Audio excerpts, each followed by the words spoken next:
I'm a watchman, forever vigilant, steady watching and listening, disciplined, militant, killing these dudes that started visiting. What's the latest word, yo, still we need to know. Tell us what you heard, yo, still we need to know. The ins and outs, who's walking out, buying in, we need to know. Your thoughts on what's new, what you do to stream a hell of a show. Let's go. One hell of a show, let's go.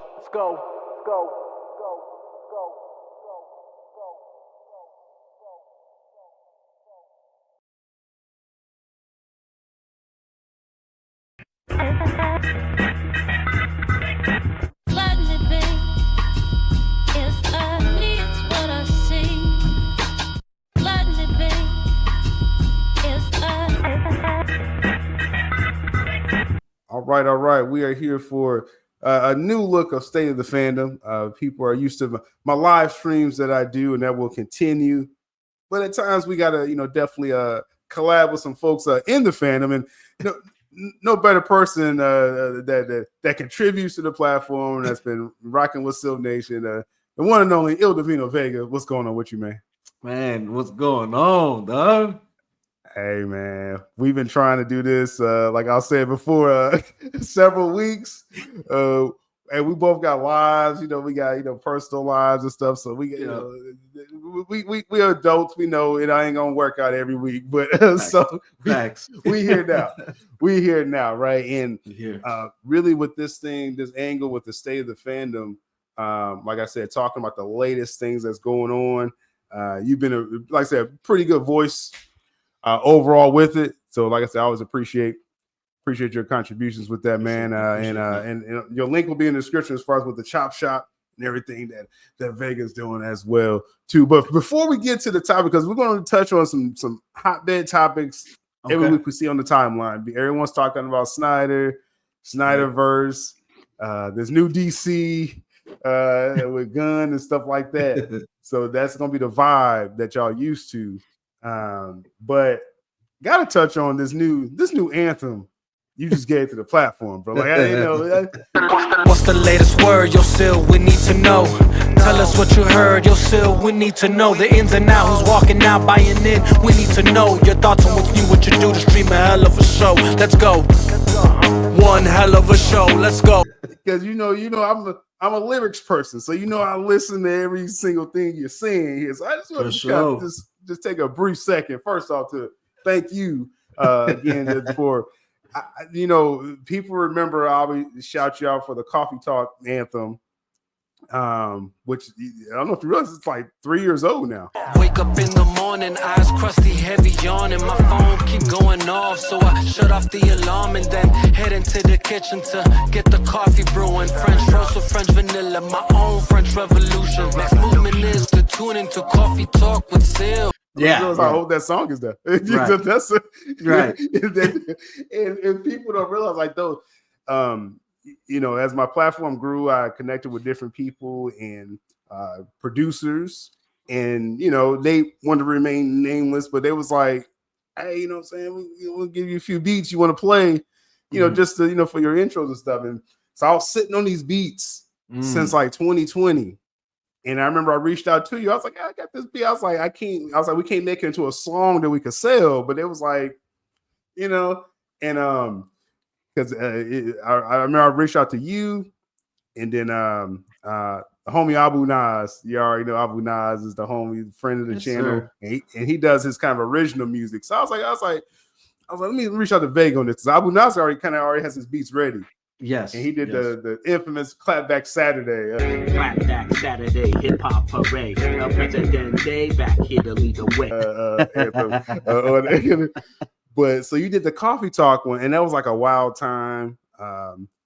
Just crazy things going on with the channel. But this new one, man. You sent it to me. It was probably like early in the morning. I think you sent it. Yeah. And I wasn't supposed to wake up yet. And I was like, no, I gotta get up and record something. I gotta start making content. Right.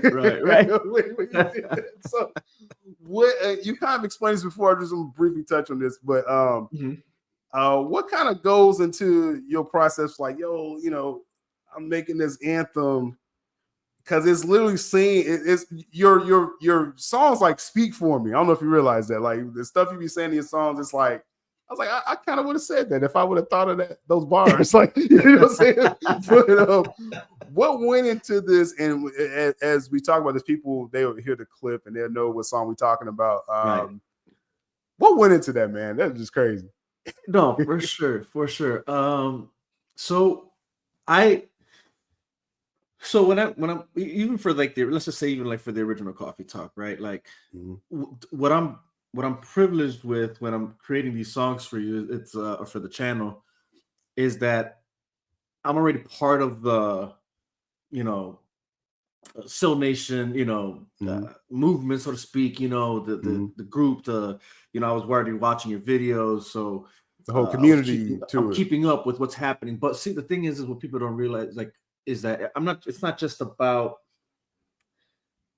paying attention to I'm paying attention to all the talking points, right? Meaning like from, let's just say the news stuff, right? Like whether if it's that you're covering DC, Marvel, and things like that.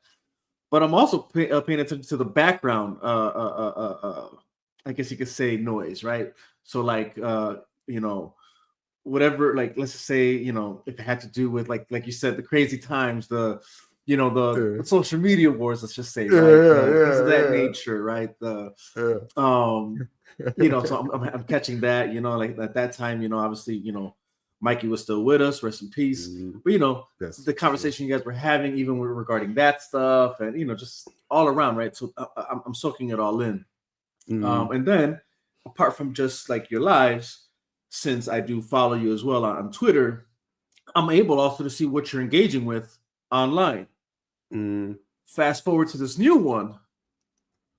My whole point is like I pay attention to these things, right? Like, you know what I'm saying? Like, and I just noticed something was different. You know what I'm saying? Like, and granted, like I haven't, like, I'm on and off Twitter, like, like it's I'm not really, obviously you can tell I don't really engage so much, like, right. Like most people do, and either to my detriment or not, but or my saving grace. But whole point is I don't really, engage like that. I engage every moment, every now and then and things like that, whatever. Or all that to say, I hop on. And so even though what I'm saying is, even though I don't engage necessarily, it doesn't mean that I'm not like seeing how people are moving and reacting and talking and what's being said and what's not being said, who's talking to who and who's not talking to who, things of that nature. I'm watching all this, from the background, from the outside, and I'm like, interesting. Me and you never talked about anything. About so like anything that we even put in either of the songs. That's what I'm saying. That's what I'm saying, right? Like we never talked about nothing. Like, you know what I'm saying? That I just want to make that clear with everybody. Like me and you never talked about what I was putting in the songs or what I should put in the songs. Everything comes from just what I'm seeing, and Yeah. So, all that to say that even with this new song, like same thing. Even up to now, this recording, like me and you haven't talked. No, so we don't pre-rehearse nothing. You know what I mean? I don't, so everything I put in that song is everything that I just either, what's the word I'm looking for? Translated or what I'm looking for. I don't know what was revealed to me, so to speak. I don't know. That's not the word I'm really looking for, but like that was like the revelation I received. Just, what I'm saying? Without us speaking, you know what I mean? That it's like I'm. Well, see, and you're a writer, so it's like I think writers who watch the channel, they kind of will click on. I mean, I want to say I'm a writer, like when I do like articles and stuff, but I don't know if I'm really a writer like that. But no, it's like they will kind of get what you're saying, right? As far as like that revelation, that you know what I mean, and you're observing, and then this is like your translation, of what you saw. And I reached out to you a few weeks ago because if you remember, I was like, this new James Gunn Superman, and again, I'm kind of in that Watchmen state because I'm observing everything. That's just my style, right? And as like I said, the more we talk, you'll start hearing a new song like, oh, that's what he means. But it's like really, it is up to people to choose for yourself. You know, that's literally 100%. how I approach things. So it's like, and then I'll tell you my opinion too. Like, oh, it's trash, or hey, it's making money. Even if I don't like it, it's making money. You know what I mean? That's just my style. So with the James Gunn Superman, it's DC, so it's gonna be very personal on this channel. Anything DC, and the marketing was crazy. And I reached out to you, and I was like, man, how's this landing for you? I just want to get your point of view. So this is a chance now, because I thought with the marketing, it's clear it's a James Gunn film. It's right. I think he's got some action. I mean, I'm just going to credit that where it's due. I think he can do some decent action, but it's going to be these wacky moments. Crypto, clunky dialogue with the robots, and they have some sci-fi stuff. So I'm like, okay, this is kind of the experience I think I'm getting. What have you kind of gathered outside of just like this trash? Like, do you have any discourse as far as what you're thinking with this, the marketing up to this point? Because online, I try to encourage people to have conversations, and like online, it's like, oh, this mid, and like the conversation's over. It's like, bro, there's no like, can you give me? There's like no dialogue, just it's like, just trying to restore Snyderverse. Like, I get it. I want this Snyderverse. But this movie's coming out, guys. It's already happening, guys. There's no turning back. There's no turning back. It's so funny because it's like every time I see that, I'm like, all right, what are they gonna say? Like, and then like they don't even follow up with anything. They just like, it's right. Just tell me the why, right? It's like, I get it, yo. But let me say, because I know I keep asking you a question, then I keep jumping in. But it's like, my thing is, as far as with people say, okay, Gunn's past or the past tweets and stuff. It's like, I get it. Like, I'm sure Gunn's not a person I would hang out with and have a beer with either. Like, I get that. You know what I mean? Right. The film is made. Okay, it's coming out. There's gonna be real consequences in this film coming out, and that's what I want to talk about, guys out there. I just want to let them know, like, I hate Gunn. Okay, I get it, but what about this movie? No, it's funny so because like me when like what is it? Matter of fact, like I want to say when that trailer came out, Sammy had invited me on a what are those things called on Twitter? Spaces. Yeah. Shout out to Sammy Snyder Queen. Always doing work. And so we started discussing that whatever, and this was one of the topics was like, and this is exactly what you're saying, what you're asking is exactly kind of like what I mentioned, and that was that, like, for the love of God and everything good under the sun, can we please articulate what it is exactly, you have issues with, and stop attacking the guy's character? That nobody cares. Nobody doesn't get anywhere. You know what I mean? Like it's unfortunate or fortunate, whatever. It doesn't matter. It just doesn't matter. Like, not really. What matters here is the art, the product, the whatever's going to put out there. And I told everybody, like, focus on that. You know what I'm saying? Like, if there's something you dislike about the trailer so far or what's coming out, focus on that and talk about it. Like, break down what it is you're not vibing with, what it is you think is wrong, whatever. But don't just be like hating on the man for no reason. You know what I mean? Like, or not for no reason, but just for things that nobody's really gonna even know what the hell you're talking about. You know what I mean? Like, and because this has kind of been the issue in general with even just generalizing, I guess you could say, the discussion of the Snyderverse. It's like be articulate, detailed what it is. People don't know. You know what I'm saying? The general audience doesn't know. You know what I'm saying? So if you're trying to inform people on why you think they shouldn't go see the movie, articulate why. In a way that makes sense. Don't just be like, oh, he's a perv. He's a right. I was about to say that, like, so like he was at the Diddy parties or something. It's like, well, I mean, I don't. A lot of people were. You know what I'm saying? Shit. Hey, if I was in Hollywood, maybe I would have been too. Shit, I don't know. You know what I'm saying?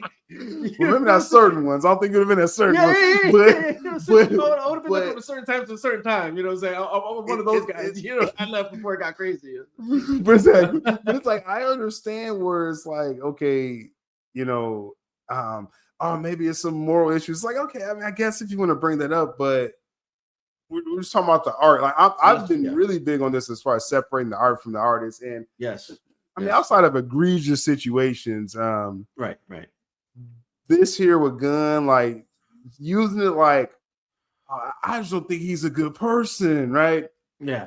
And then I like look on this the person that's saying this. I look on their account and they're doing like terrible things on Twitter. Right. It's like both of y'all are trash. Like you, man. The irony is so strong, man. It's so crazy. Like, where's this morality thing? Like, we'll see guns, you know. It's like, bro, like you trash on Twitter every single day, and you pulling the morality card, right. And I say this, and I want you to finish, but I say this because I want to have that objective look at it too, but then realize the people on the outside, the antis, they're going to be way rougher than what I'm trying to hone in on here. I'm trying to say, hey, just like you said, articulate it. Right. Because if you get out there and say, oh, Gunn is trash because of this and that, you're going to get destroyed in any discourse. If you want to be in those discourse, some people just don't want to be taken seriously anyway. So I understand that. But but that's the point. That's why people think, oh, why are you so hard on your fellow Snyder fans? It's like, no, it's not that. It's just that, like, if you look better out there, we all look better. Like, don't come with these fake reasoning points that's not holding at all. But anyway, I just wanted to get that out. No, for sure. Go ahead. Yeah, go no, ahead. Right. So, but to answer the question, right? Like, because obviously, surrounding that, we can go. We can literally bring out just everything that's kind of occurred, and it can go for a long time. I guess you could say because people just like you said, some people just are in it for this. You know what I'm saying? For the smoke. But to answer the question, like pretty much what I said even on the spaces was it's pretty much I agree with you. It's a Gunn film, right? And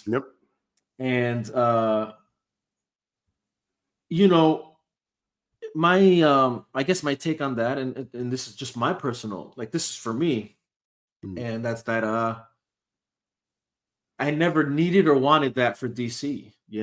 That's just what it is. You know what I mean? Like, before they brought Joss Whedon to the Justice League again, I never need. I didn't ask for Joss. You know what I'm saying? I didn't ask for these Marvel directors to come over here and start, working on DC stuff. At least not the core stuff. You know what I mean? Like, and because I've always said this before too, and I don't mind there being a diverse catalog of art within DC movies. But when you're talking about, like, let's just say prior to what we're about to get now, when it came to, like, obviously, Zack Snyder's Superman storyline and where that was going to go, that was like, that right there was the holy grail of it all, right? Like, do whatever you want out of that, but just like, if we can make, like, let him cook and do his thing, like, whatever. And obviously that went where it went, but all that to say that I never minded anything else being different.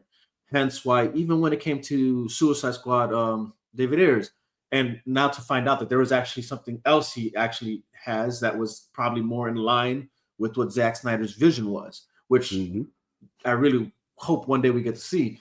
But all that to say that even when that movie came out, I didn't really feel a certain type of way about it because I was like, it's connected to that universe, but it's its own thing, and it's okay. I'm okay with it existing where it exists and how it exists.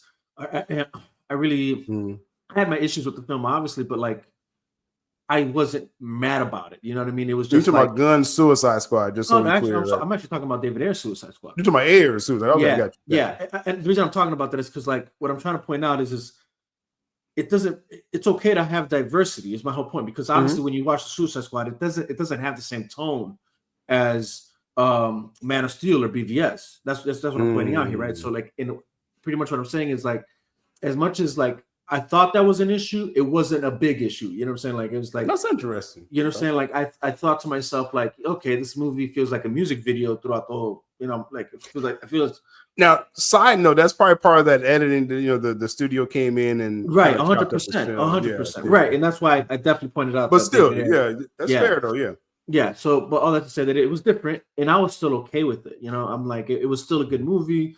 I was entertained. It was fun, whatever. And you know what, like. As much as I love, as much as I want to watch this movie with the scores, contrary to the soundtracks, it did release some pretty fire ass soundtracks. You know what I mean? So you know, from Gangsta to was it Gangsta? Yeah, Gangsta to Heathens and whatever. Like it had a pretty good soundtrack. But and then even like Wonder Woman, then you can get into Wonder Woman, and that kind of had its own tone too. You know, and all that to say that again, I didn't need everything to be what Zack Snyder was doing, as long as like the heart of that universe, the foundation is what it is, right? So like now that we're here, fast forward to James Gunn Superman, that's my issue. Is just like, man, I never wanted DC to become this, and it's just become to me something emulating what's already been done, on the other side. And I guess that's what doesn't sit right with me. It's like, oh man, like I loved when DC stood apart, when it stood in its own avenue, I guess you could say, where it felt like you could feel the differences from watching a DC film and watching a Marvel film. And I thought, and then back then I was perfectly fine with that. Like I was like, man, like I actually like this. I like that. Like if I want, I can watch DC, get what I want out of it. And then I can still entertain myself with a Marvel movie and see what they're doing with on their end with their heroes. And I felt like that was the prime era of comic book movies. Like there was how do you say it was, the market wasn't saturated yet. You know what I'm saying? Where it just feels like every comic book movie is a copy and paste. For the most part, it's always about doing what we did here and hoping it works here, whatever. And yeah, so like when I'm watching this trailer, unfortunately, it is what it is. Like the goofy joke. I mean, again, and I know that's Gunn. And look, honestly, I have no issue with that. Like, for instance, it worked in Guardians. You know what I'm saying? Like, and I had no issues with it in Guardians. Like, all right, I don't know these guys enough to have an opinion on whether or not it really does well to the characters and that universe, whatever. And for the most part, it matches that universe because Marvel was already kind of doing that kind of stuff with all their films. So it's like, all right, it's on brand, even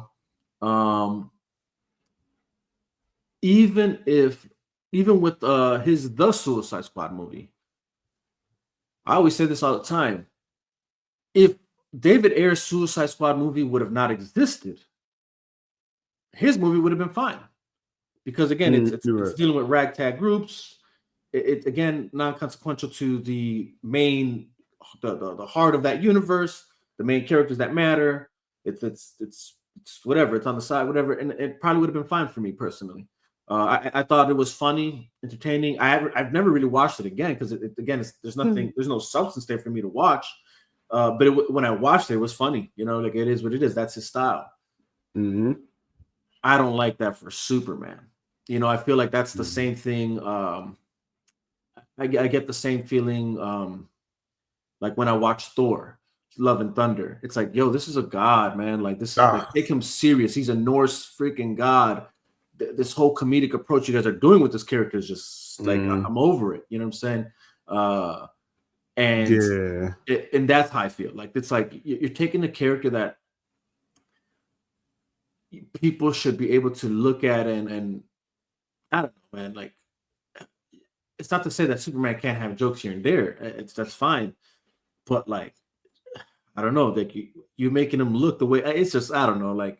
Yeah, no, and then you talk about that sneak peek scene that him and Crypto. Yeah, and I just felt it was over the top. Right now, you raised some good points because as far as with the difference between Marvel and DC, like we did kind of have that golden era where you had a Man of Steel, right? Yeah. And this is let's just say we'll start even with the Nolan. Just Nolan did his Batman 100%. Films, and then he brings in Zach and says, because they wanted Nolan to do Superman, he picked Zach, right? And so Zach does Man of Steel 2013. Marvel, after their first Avengers film, which that was an interesting first phase for them. They dropped Winter Soldier 2014. Right. So you got Man of Steel, Winter Soldier, which I think arguably the best Marvel film they did was Winter Soldier. Infinity War is really good too. That's like the big comic book, but like I said, Winter Soldier was insane. And so then that's the year we're hearing, they push back BVS, but this is what BVS is going to be. So it's like that was like a crazy era right there, just that pocket in time. But you saw the difference. Yes. DC over here with its tone, and Marvel was actually with Winter Soldier was trying to do a DC film. Yep. That's probably why it's the best one they did. Those are the Russo brothers who are fans of Zach as well, right? Yeah. So it kind of lines up.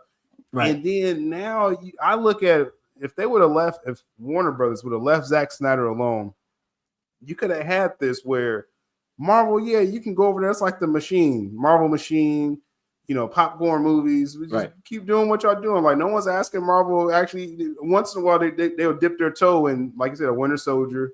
Right. And then DC could be more of that auteur, approach. Serious movie makers. Yes. If they wouldn't have interrupted Zach, you could have had like a Cougar could have come over and do a DC film. You know what I mean? Sure. Denny V, who does the Dune films, he Frank Miller wanted to do DC. So it's like but instead, like you said, it ends up them just bringing over Marvel directors. Okay. Right. The critics didn't like Zack Snyder. Okay, let's bring in Joss Whedon. And it's like they've been recovering ever since. They've been trying to recover ever since. Yeah. And what we're getting now is James Gunn. Again, not saying he can't make a competent movie. The first Guardians, though he had a lot of help with research there. I've been attacked a lot talking about Nicole Perlman, and she built the Guardians, and Gunn put his style on it. Yeah. And they made money. And in Guardians 3, I think Gunn, that's actually his best film if people care to watch it. It's where he does his jokes, but he has his tones, and that's how the Superman's going to be. Yeah. And like you said, I don't want that for Superman. That's the point. I don't like all that could be said and good, but I want and I'm not saying Superman has to be Man of Steel every time. I'm not saying that either. But it can't feel like you're trying to bring Marvel, you're trying to Marvelize Superman. That's and that crypto scene. I'm saying all this to say that crypto scene, that's the first time in this marketing I was like, okay, I see what we got. I see this is the film he's doing, y'all, and it's gonna be a mixed bag, in my opinion, right? When we talk about specifics, because when I critique something, I'm saying, okay, if I don't want that, what do I want? Growing up reading DC comics, it's that whole gods among us type thing, or just the epic nature. You talk about Thor being kind of brought down, Love and Thunder, and Dark World was actually a halfway decent film, but it didn't. Again, that was Marvel trying to not be Marvel, and it didn't work for them. But then you make him a joke, and it's like that's what you're trying to do with Superman now. It's like I already know that's not going to land for everyone, right?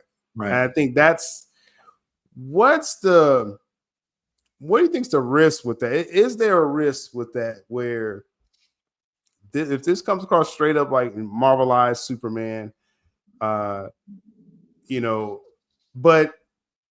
it actually finds an audience, right? Like that's probably the worst case scenario, right? Where he gets away with this, right? And it makes money, like.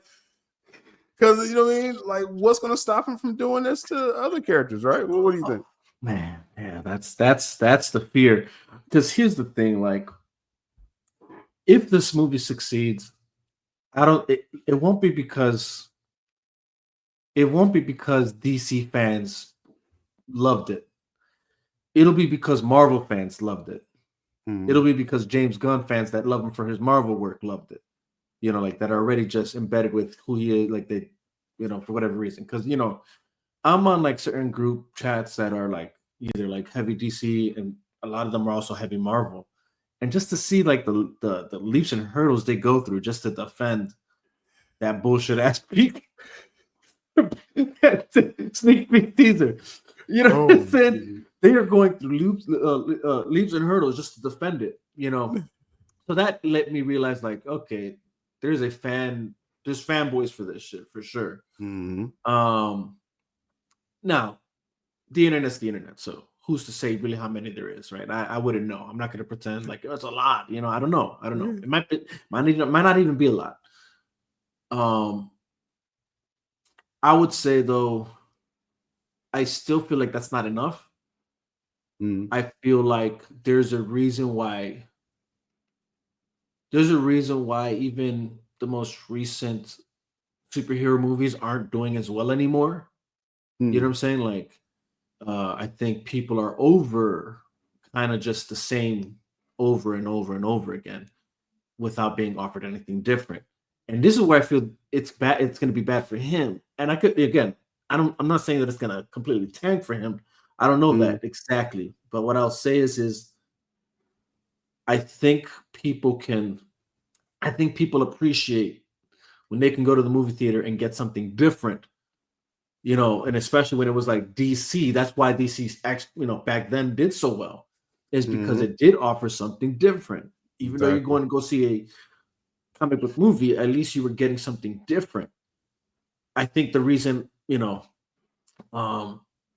every DC film after Justice League 2017, with the exception of Aquaman, the reason they tanked and didn't do so well is because again, like you were offering anything different.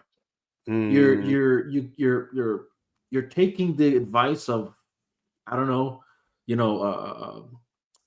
execs on the board. You're taking advice from maybe algorithms and thinking like, oh, you know, this is, you know, you're looking for some sort of like, formula, like, oh, the fans of this and of that. You're putting too much thought into something that you shouldn't put thought into. Just let the creators create. Let the director do it, right? Let them do the thing. But whatever, like I said, they don't. So they're just trying to constantly, you know, if we take some of this and we do some of that, and maybe this is going to work for us, whatever. And but essentially, all you're doing is you're giving people the same thing over and over and over again. And I think that's the issue, or that's a issue. I don't want to say that's the issue. That's a issue. There's a lot of issues when it comes to this. That's actually mind-boggling. If you like, and not to like go off topic, but like if you watch the show Studio, it's an interesting show because it kind of like it reveals like a lot. You know what I'm saying? Like without like saying too much. You know what I'm saying? It's obviously supposed to be satire, but it's satire that comes with certain truth. And you come to like you're looking at it and you're realizing like, damn, like it's like a bunch of chickens, you know, just running around with their heads cut off over there. Like, you know, like if this show is displaying any form of, which I think it is, because it makes sense, like, right, like why we're getting all these, you know, not all these, because I don't want to. There's actually a lot of good movies out there that don't see the light of day, or don't get the traction it's supposed to get, and it's because there's the other factor of it, where then you got the critics, you got the so-called aficionados that determine what movies do good and what movies don't, you know, which it's I've never liked that concept. I never thought the concept of having critics made sense to me. I'm like, that's just stupid. Like, because everybody should be entitled to their own opinion. Everybody's gonna have should have their own form of thoughts. I shouldn't have some guy who thinks he's benevolent enough to watch the movie for me and then tell me whether or not it's worth my time and money. You know, like I don't know you. I don't care what your thoughts are, but people apparently, like I said, get do. Side note with that, I really feel, and I know, we're not trying to start a revolution here, but like that should just be taken away. Like, just the movie should come out. And we all should just be able to watch it if it's marketed well and we're interested. I don't want to hear about a review a week before it comes out. Like, Right. I don't think that's needed. It's you not. know, maybe. I mean, I know back in the day, everyone liked those Siskel and Ebert. You know, I was a little old enough to remember when they were Right. on TV, and that was something to look forward to, like every weekend. Like, oh, they're gonna, you know, tell us about this movie coming up, and you know, people took that like, oh, I want to be the critic people look to, and now this critic is exalted, and now I'm just like, bro, just the fans determine, the audience should determine. No, 100%. If these films 100%. Are good, you know. And I think if there's a time for it, it's now. Like you're out. Like, yeah, you're right. We're not trying to start a revolution, but the times, I feel that the times start revolutions without you even wanting to be a part of it. True. And the reality is like almost like almost how legacy media has lost its allure and its impact and its how do you say, its importance, I guess, due to social media, due to podcasts, due to, you know what I'm saying, where it's like people can now come, if people keep, I think if podcasters were to like channels like this, if you keep just doing your thing, we keep having these actual interesting, intricate discussions about movies we watch, movies we see, eventually people are going to realize like we don't need to watch or hear the opinion, the quick 7-minute read, or the, you know what I'm saying, of a critic. You know what I'm saying, when I can tune into Still Nation and watch these guys have an interesting conversation about a so-called movie, you know what I'm saying, and you know, whether we can have, which we have, right? We've had discussions where it's like we'll keep it like, you know, spoiler free, you know what I'm saying, and then to let fans, you know, have their own choice of whether you want to see a movie or not. And then obviously after 2 weeks pass by, we'll have the, all right, you know, spoilers. We're going into a deep conversation about a movie. I think if people were to keep actually doing that with all types of films, not just the one, and it's something, it doesn't have to be here. I'm just saying, like, podcasts in general. If there is podcasts that open up talking about all types of films, you know what I'm saying, or certain channels, you know, like enough channels that touch about these films, and then others that touch about whatever. Or it could all be on one channel. I don't, you know, it doesn't really matter. But the more it happens, I think the more it's going to make critics irrelevant, and they really should be irrelevant, because, like you said, it's. I don't think we need to have somebody a week in advance tell us what they think about a film. Like, I'd rather just go watch the film for myself, or like you said, if the marketing does its job, right, and if due to the trailer I can say I don't want to see this film, then that is what it is. You know what I'm saying? That's gonna, and no critic's gonna change my mind on that. You know what I'm saying? And so I just think it's like, again, it's a silly notion to have, I guess you could say, these critics that, you know, write.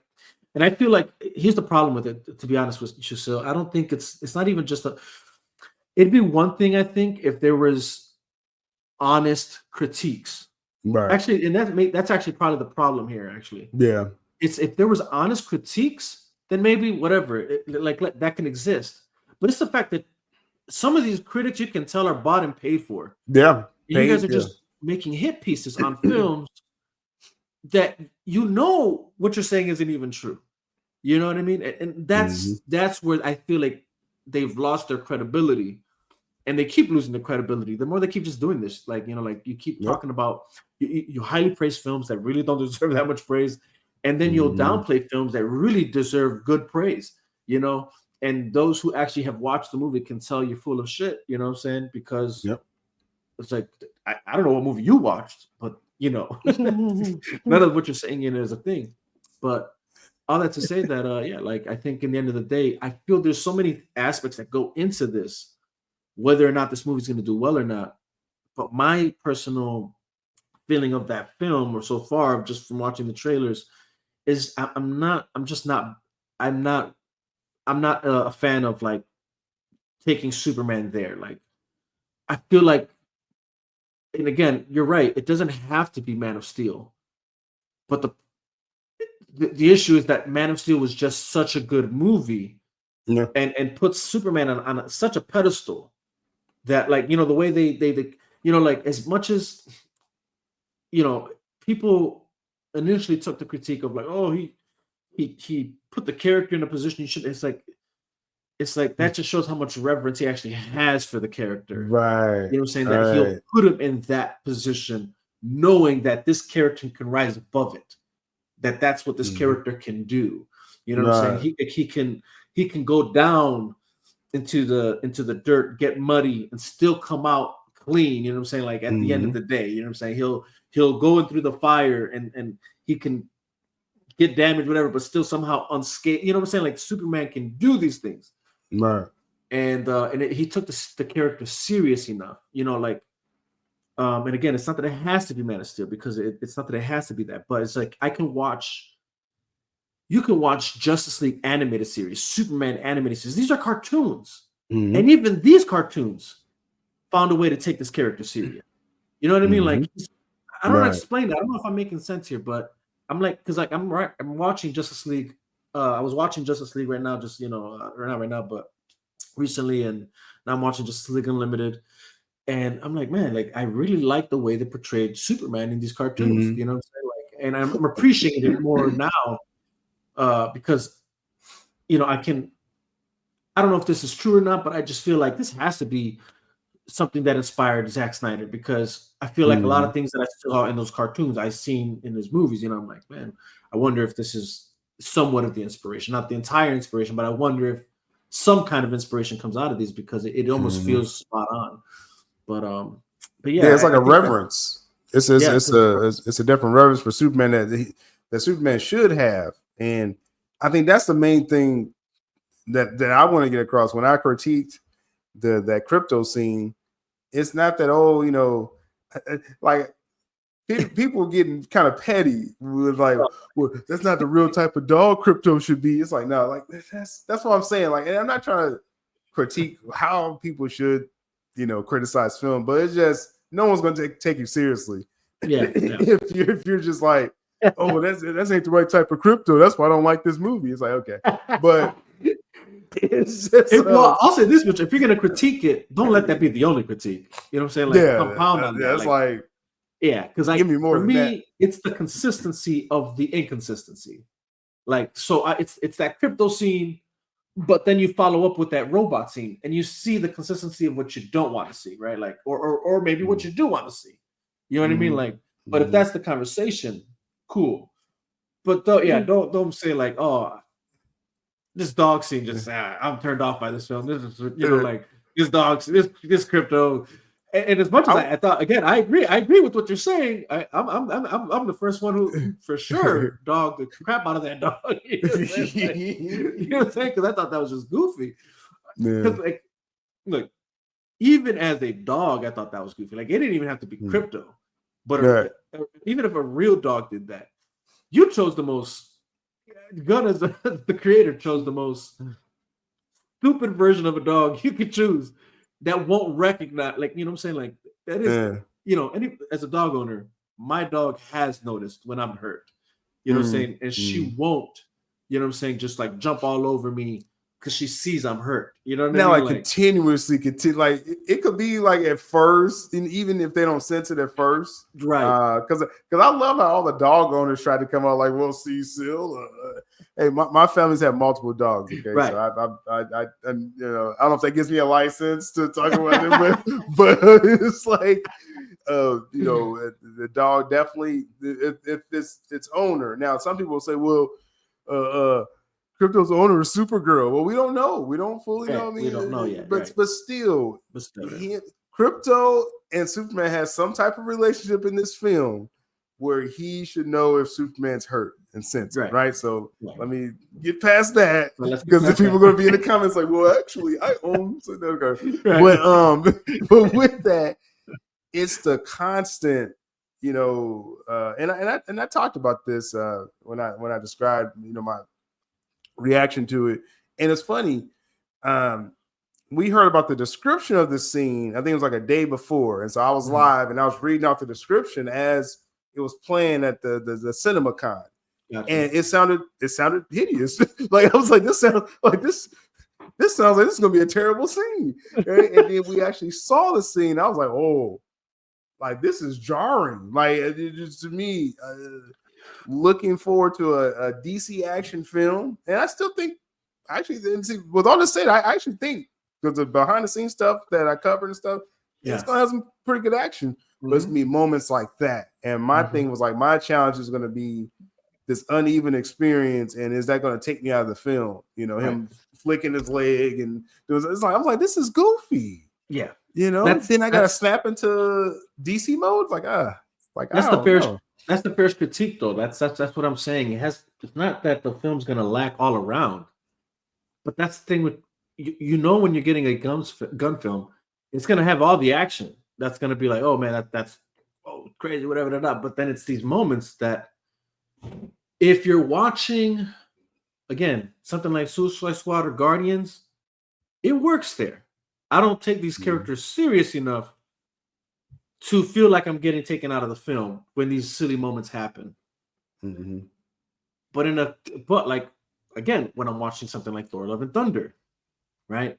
And like you said, like you're in that moment of the dark world where it's like it's kind of serious, or even moments before that, you know, it's like it should be serious, but then somehow there's a joke made out of the death of his brother, the death of his planet, the death. You know what I'm saying? Like, how is that a joke? Like, I don't feel the heavy. I'm supposed to feel the heaviness of his loss, but because you're trying to protect me from, you know, feeling some type of way, you're gonna make a joke about it. You know, like, and so it's like, and then at that moment, now you're taking me out of the film. I'm like, I'm not now. I am a viewer. I'm now just this guy outside watching a movie where I want to feel like I'm a part of this. I feel the movie experience should be that I'm engaged in part of this world that you've created, the story plot, I'm supposed to be that invested, but now I'm uninvested because you want to joke about something that should be serious, right? And I feel like that's going to be the problem here. It's like, again, a character that I should take seriously, and I'm sure throughout the movie he's going to try and display these things that come with a heavy burden or something of that nature, and then you're going to have these silly moments that are just going to take away from what should be taken serious, because there's this thought that movies need to be balanced between how much seriousness you have and how much jokes you have, and it's like, no, man, undercovering the levity. And that's a Marvel thing. Well, it's not just a Marvel thing. I don't want to say it like that, but Marvel has mastered it. Yeah. They, and Gunn was there, pretty early with Marvel to be like, okay, this is the formula, to make a popcorn movie. Right. And so Gunn definitely, he adopted a lot of that. Like the DC stuff that he's done to this point. I mean, like I said, I haven't been a fan of the Peacemaker or the Suicide Squad. This new Peacemaker season, I'll be talking about that on another stream. It feels like another Gunn. It's James Gunn is James Gunn, right? It's like so that's not the argument I want to have anymore. That's my point. When I'm saying this, I'm like, I get it. This is James Gunn. But I still say, as we kind of get to, because we got this online argument I want to talk about. I still feel if Gunn's marketing was better, because he still would have had that scene. Like I said, so it's not trying to change the film that Gunn made. It's just, if he marketed like some more of the action stuff, like Man of Steel did, and then you got the film you got with Man of Steel, and then you got we didn't know we was walking into a quintessential Krypton scene. We didn't know, just how we knew the action was going to be there with Zack Snyder, but just the angle of Henry Cavill's performance. So we didn't get all that in the trailer, is my point. You just knew it was going to be an action film, and it was needed for Superman at that time. If people remember, after Superman Returns, Superman, the IP was almost dead in theaters at that point. And so Zack, that's why he wanted Nolan to do it. Zack did it. So, but the marketing of Man of Steel was like, okay, we're getting something kind of epic here, like just epic action. And then we got probably even more than we thought we was going to get. With James Gunn and his marketing, he's not selling anything epic, right? And that's what's upsetting me. Like that's what Yeah. when I look at DC, I want bigger than life moments. I want that where, you know what I mean? Like even though Zach tried to modernize this, which was that was a comic, Earth One Superman. Zach was doing what the comics was doing, but it's larger than life. With this Superman, it's like okay, a guy and his dog, and okay, he's nice to robots. You know what I mean? It's like that's cool, you know, but it's nothing epic yet. Right now, this next trailer. I mean, I don't know how much he can change that because this is a James Gunn film, but if the marketing was better, is my point. If he would show some of the action stuff that I actually did see behind the scenes stuff for, and you saw a little glimpse of it, I'll be like, maybe he could sell it like that. But they're not trying to sell it like that. They want to sell this like the James Gunn film, Crypto. It's going to be some comedic moments. And I don't know. You're going to get what you're going to get with that. I don't, that's just where it's at, man. Yeah, no, I get you, man. Like, I personally don't think he should have done that sneak peek. I think that definitely was a bad choice. Because I'll be honest, when you show sneak peeks, to me personally, that kind of is a desperate move. You know what I'm saying? Like you shouldn't be releasing anything about the movie like that. You know what I'm saying? Like you don't need that. You know what I'm saying? Like if you put a good enough trailer together, showing enough, like you said, epic scenes, people are gonna want to go watch. You know what I mean? They're gonna be like, "Oh man, this looks like it's gonna be good." I mean, there's many things I could say. Like I don't know what his thoughts were behind this. Like, because look, here's the thing. Like, people can try. We can try and like say this is unimportant, whatever. But it clearly is to a certain degree if it's being talked about, right? So like. Even something like the trunks, you know what I'm saying? Like that is a thing. You know what I'm saying? I got like my wife, who's not a comic book, she doesn't know anything about the comics. She can care less about, Superman, whatever, but she's obviously watched Man of Steel with me, whatever. And then she sees this this guy in what appears to be diapers, and even she was kind of like, what the hell is that? You know what I'm saying? Like it's off-putting. Certain things like that can be off-putting, you know what I mean? There is certain attention to details that do matter. You know what I'm saying? Like the trunk is a thing. Does he look like he's Superman? You know what I'm saying? Like you could put on, like as funny as it sounds, and probably like a little too harsh. When people say cosplayers can put a better suit together, like as funny as that is, but there's some truth to that. You know what I mean? Like there's unfortunately some truth to that, and when you have someone like, again, it doesn't even have to be Henry Cavill, but again, or it doesn't have to be Man of Steel, but when you look at that Superman, when you look at just how well the suit fit on him, how he looks like he can carry the world on his shoulders, that matters. This is Superman.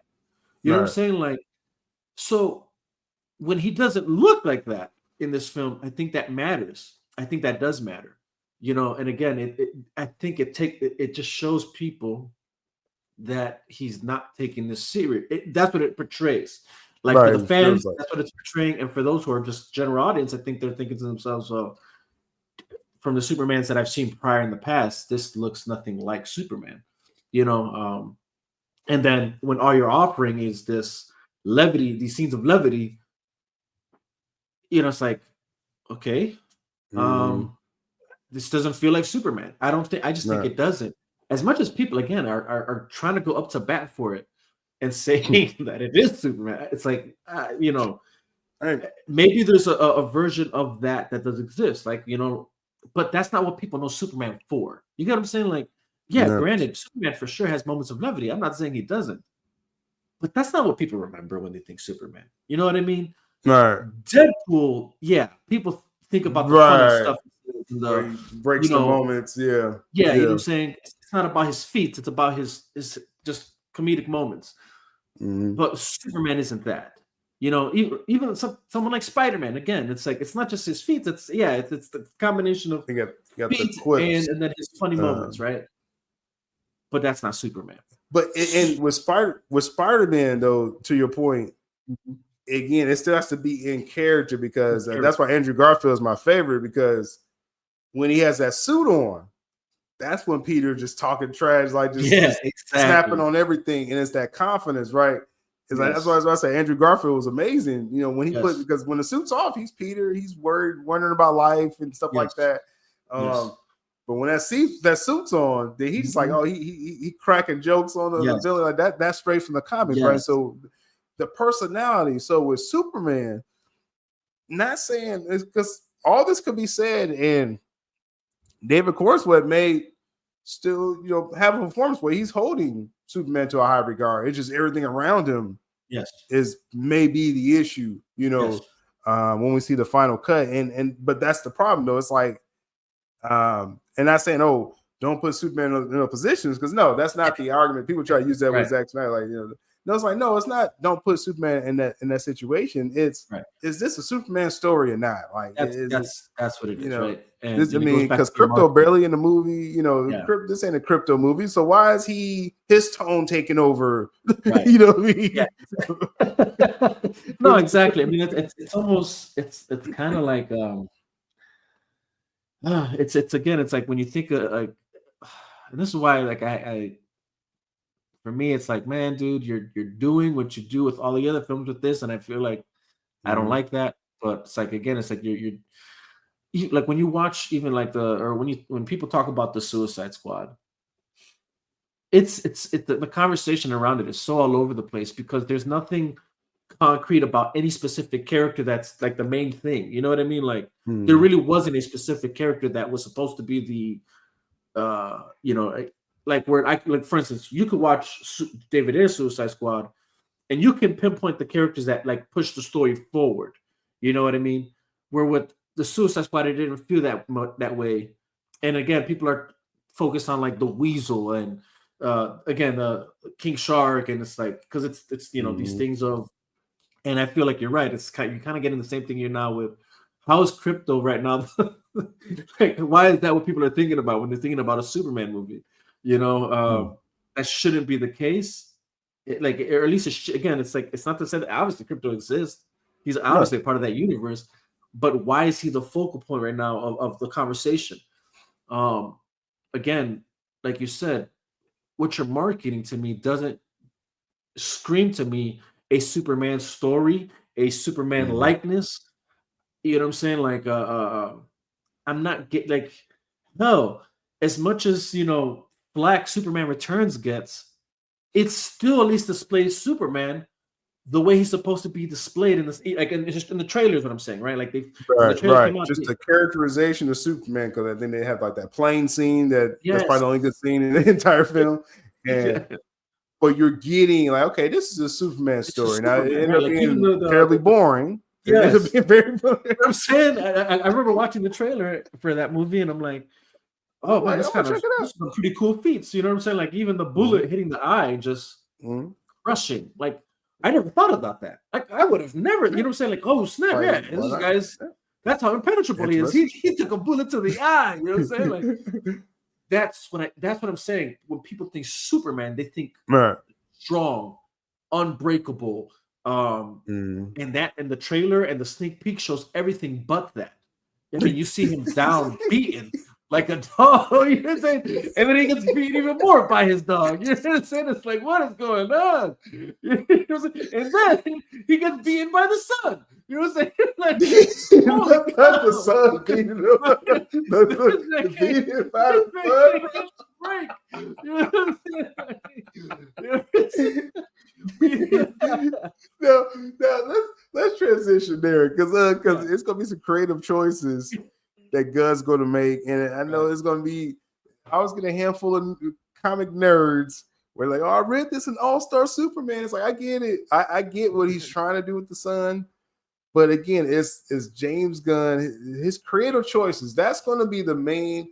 I'm going into this movie because I'm going to watch it. I watch all DC. I haven't watched Shazam 2 when that came out, and I wish I walked out. So it's like, so I'm going to actually give this a viewing chance, but it just, I'm worried about those moments, you know, where it's just like, he made that creative choice with, like I said, with the son. It's like, okay, you know, and I think I'm going to be able to kind of like get past a lot of this, but with any film, you got to stick that landing. And by the end of the film, if I'm worried about Crypto and Lois, and then I think Lex is actually, you know, going to do great in the film. If all that's overshadowing Superman, then it's like, why should have called this Metropolis, the Metropolis movie or something at this point? Like, if this isn't about Superman. Oh, snap. I mean, you're right. It's you would, it almost seems like that's what it is, but yeah, no, it's and that's what I mean when I say I see fanboys going you know, going through loops and hurdles to try and defend the things that are happening in that trailer. And it's like it's again, it's like, oh, that could be true. Sure, maybe that does exist, but it's not about, again, it's not about what has happened that you could say, oh, but this is Superman. It's about how people view him. Yeah. And we can have our opinion. That's what people gotta understand. Y'all out there can have your opinion and say, oh, this is, you've been waiting for this since Christopher Reeves, you know. But others can have their opinion as well too. And again, I'll just go off when I look at what is this images doing to me. And I'm like you said, Vega, what they've sold up to this point. I'm like, I'm not blown away. Like I'm just like, okay. I mean, I want to see Mr. Terrific. Like, again, everything. I'm always diverting to something else, like not Superman. One of the most interesting aspects so far for me out of the trailer is Mr. Terrific. To be honest with you, you know, like, because I think out of all the characters, he's the only one that I feel like, oh, that actually kind of looks like, and probably is probably going to be portrayed most well, is that Mr. Terrific guy. But like, obviously, you know how I feel about the Green Lantern in that film. You know how I feel about Hawker in that film. You know what I mean? We don't got to go there, but you know, gosh, man, like, I really don't like what they're doing with those characters. Especially, like I said, like, man, like, you know, and I know you don't like going there, you know, as far as Black Adam, but man, when you got Hawkman in that movie, gosh, like that, you know. It's becoming more of a sore spot for me, because it's like with Black Adam, as much as, you know, I was behind it, my platform's behind that film and pushing for its success, and it's like that. Everyone, when they're looking at, like I said, with the Superman film, they're like, "Oh, it should be kind of like this, and that." I'm like, that was in Black Adam. Like, I needed y'all to go watch that movie. Well, but that's actually a good point to why I don't think this movie is going to do well either, because of that. See, because the problem with Black Adam, if there was any problem, is that I just didn't feel like that was Black Adam. You know, I just didn't feel that. Every other character was fine to me. I mean, and don't even get me wrong. Like, The Rock looks like Black Adam. Everything should have hit. Like, you kind of have everything going for you. You got the right cast. You know, you got the right actor for this. You know, at least looks wise. Right. But the story that was written for that character just didn't hit for me. Right. And then the villain I don't know. I just wasn't taken away. You know, but everything third else, act CGI, you know, it was really rough. You nerf certain characters to push a story, and again, this is what I don't like any movie that does this. It's like, if you have to nerf a character, Dr. Fate, you know, you're right, 100%. That's what you're talking about. In order to push the storyline, you should consider rewriting the story. Yes, no, it's true. I agree with you on that. You have to do that. You know, the execution, you know, definitely, like, with Black, because I make no mistake, like, even if I was riding for it, I'm not saying it was a perfect film either. And it's probably one of The Rock's worst performance, like, just him personally. Yeah. Probably one of because he's actually a good actor. People forget his old stuff that he did. 100%. He got this new film I think people are gonna love, that UFC Smash Machine.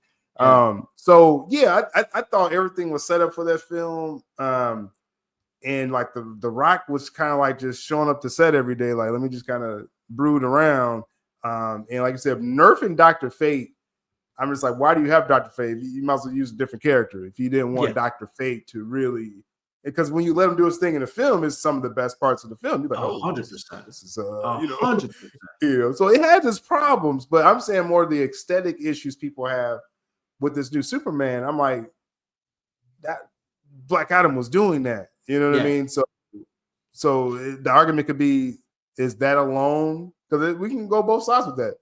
Is that alone needed to make it a good film, or you know what I mean? Because that wasn't successful. Right. No, 100%. So that's the right question. They're like, we got to do something different, right? And it's not landing now, but I guess we'll find out. Right? Yeah. No, that's the right question. That's the right question. And again, that's what I mean when I say, Black Adam has all these things that people, are trying to say are going to work for this film, but yet there's things that film didn't have that had to be, it became what it became.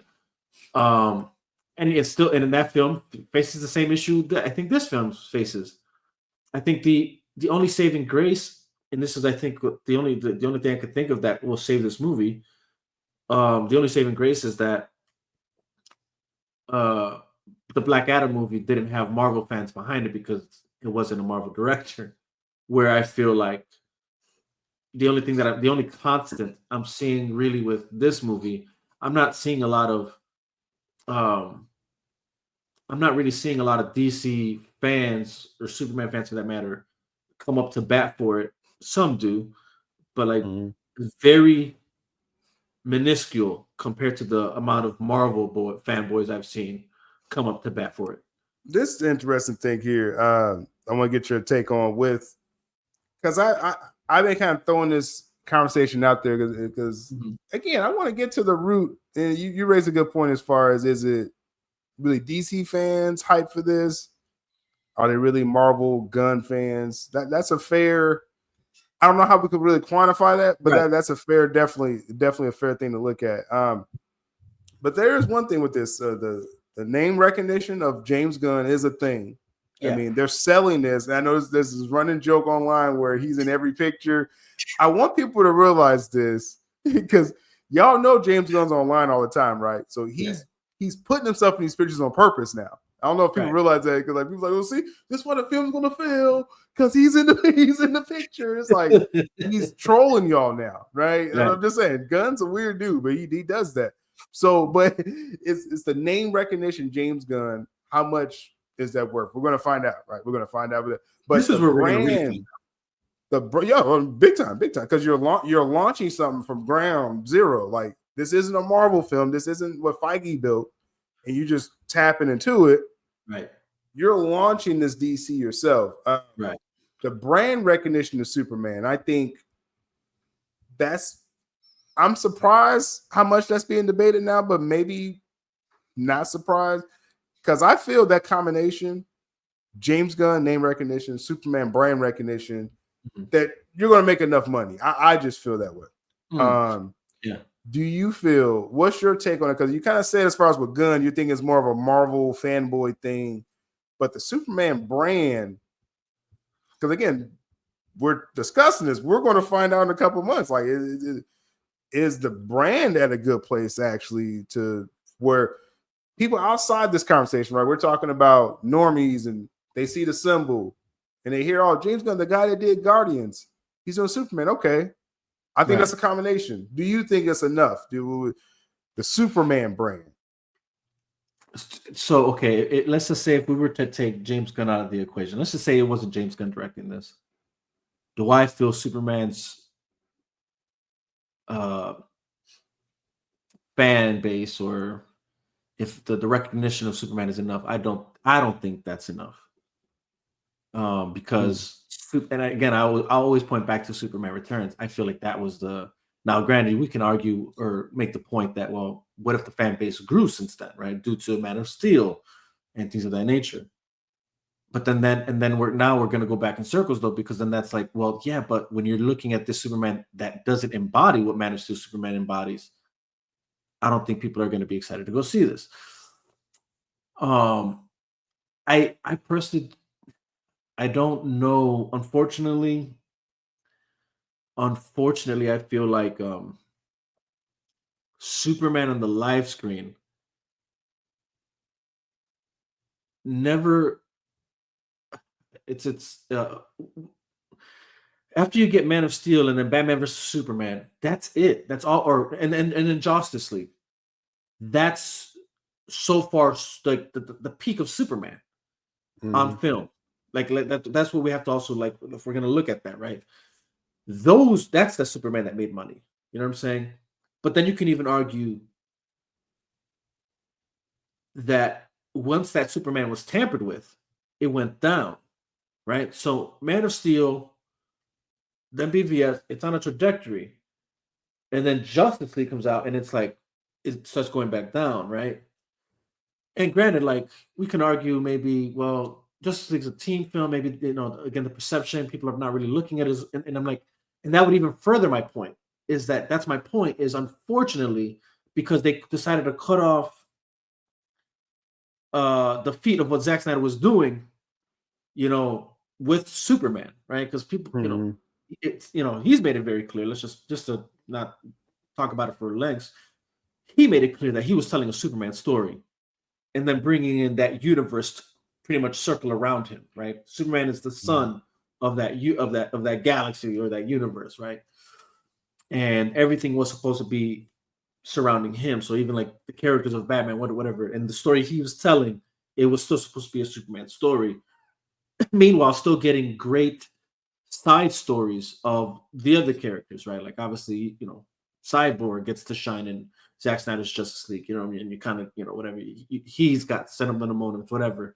But that's just Zack Snyder doing well at his craft and giving you a Lord of the Rings-esque type story plot that allows other characters to have some kind of growth, and if it's received well enough, which obviously it was. Once we got the 2021 version, we should have seen movies of those characters, right?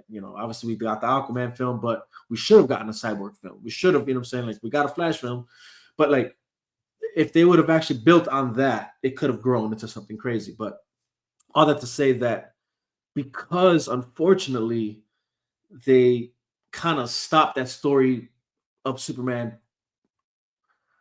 making its full like manifestation, it's hard to say whether or not that so-called Superman fan base is there. I don't know because it's like the last Superman film we got on the big screen. I'm talking about, right? Just to exclude Zack Snyder's Justice League because unfortunately that wasn't on the big screen. Right. But on the big screen was Justice League, and that you know what I'm saying. Oh, that damaged the brand, all the IPs. You know what I'm saying?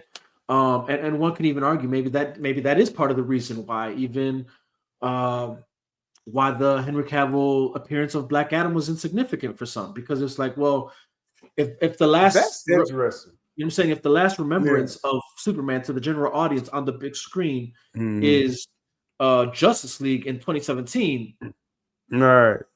This is the same guy. I always got to remind myself, we got to take ourselves out of the, we talk about this, weekly, even daily, right. But it's like I said, the normies, if they remember, okay, he's Superman with that messed up mouth, in Justice League, right? Or in Justice League 2017, now he's popping up here. Okay. That's a fair thing to be like, hey, it didn't carry over like, to Black Adam. Right. With that. Right. That's something to consider. And so I feel like when it comes to this movie now, it's like, is Superman's branding enough? I don't think it is. Now that's why I said just a few minutes earlier or moments earlier is like, I feel the saving grace might be, because even this, I'm not sure is going to save him, but the saving grace might be the fact that he has a fan base of his own from Marvel. I don't know if that's enough just yet, because then we got to talk about the Suicide Squad. That didn't do well in theaters, but then there's things around that you can say like, well, COVID, whatever. I don't know. Theaters really come back. The day-and-date release with streaming, and see, I'm glad you brought this up because I do want to address it. And just side note, we may have to do a part 2 on the other thing I was talking about. We'll talk about that later. But I'm glad you brought that up because again, I like to address these hotbed items because I'm seeing people using it wrong on social media. Like I'm seeing it when it comes to Jake, because there's points you can get off on James Gunn, like he should probably critique this and that, and then there's some where you're just kind of crashing out. With the Suicide Squad that released, I think what was that 2021, I believe. Day and date release, so it was in theaters and streaming at the same time. Right now, we could say like, okay, it didn't do that well at theaters, though streaming at home. Is that like I guess what do you say? Like, is that something to get on? Like, okay, this Gunn, see, he doesn't do good in theaters because look at the Suicide Squad. It's like you kind of have a caveat with that, right? With that situation, yeah, and I can't fully put that because then you have Gunn again back with Marvel, but he does Guardians 3 and just numbers to numbers. And I'm talking about just if you put a formula of the actors in the films, how big of stars they are or aren't, the writer, the director, you mush all that up as in a Marvel machine. Right. Guardians 3 pound for pound is the best performing Marvel film ever. Yeah, as far as just beat for beat. Right. Week to week box office, profits, things like that. That's James Gunn. Yeah, that's James Gunn, right? So, did you see what I'm saying? So it's like when to say like, okay, Suicide Squad did terrible. He doesn't always do good in theaters.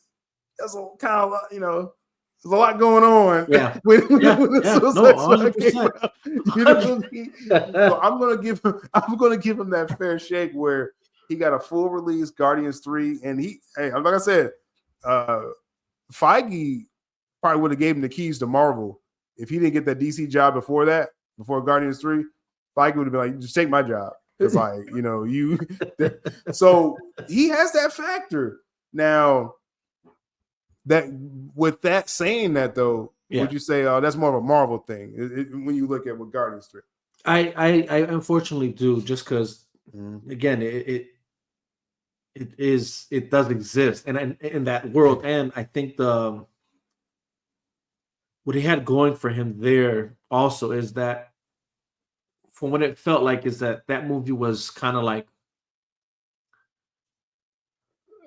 it built more off of like coming out of how do you say, like the movies of Phase 3 rather than Phase 4.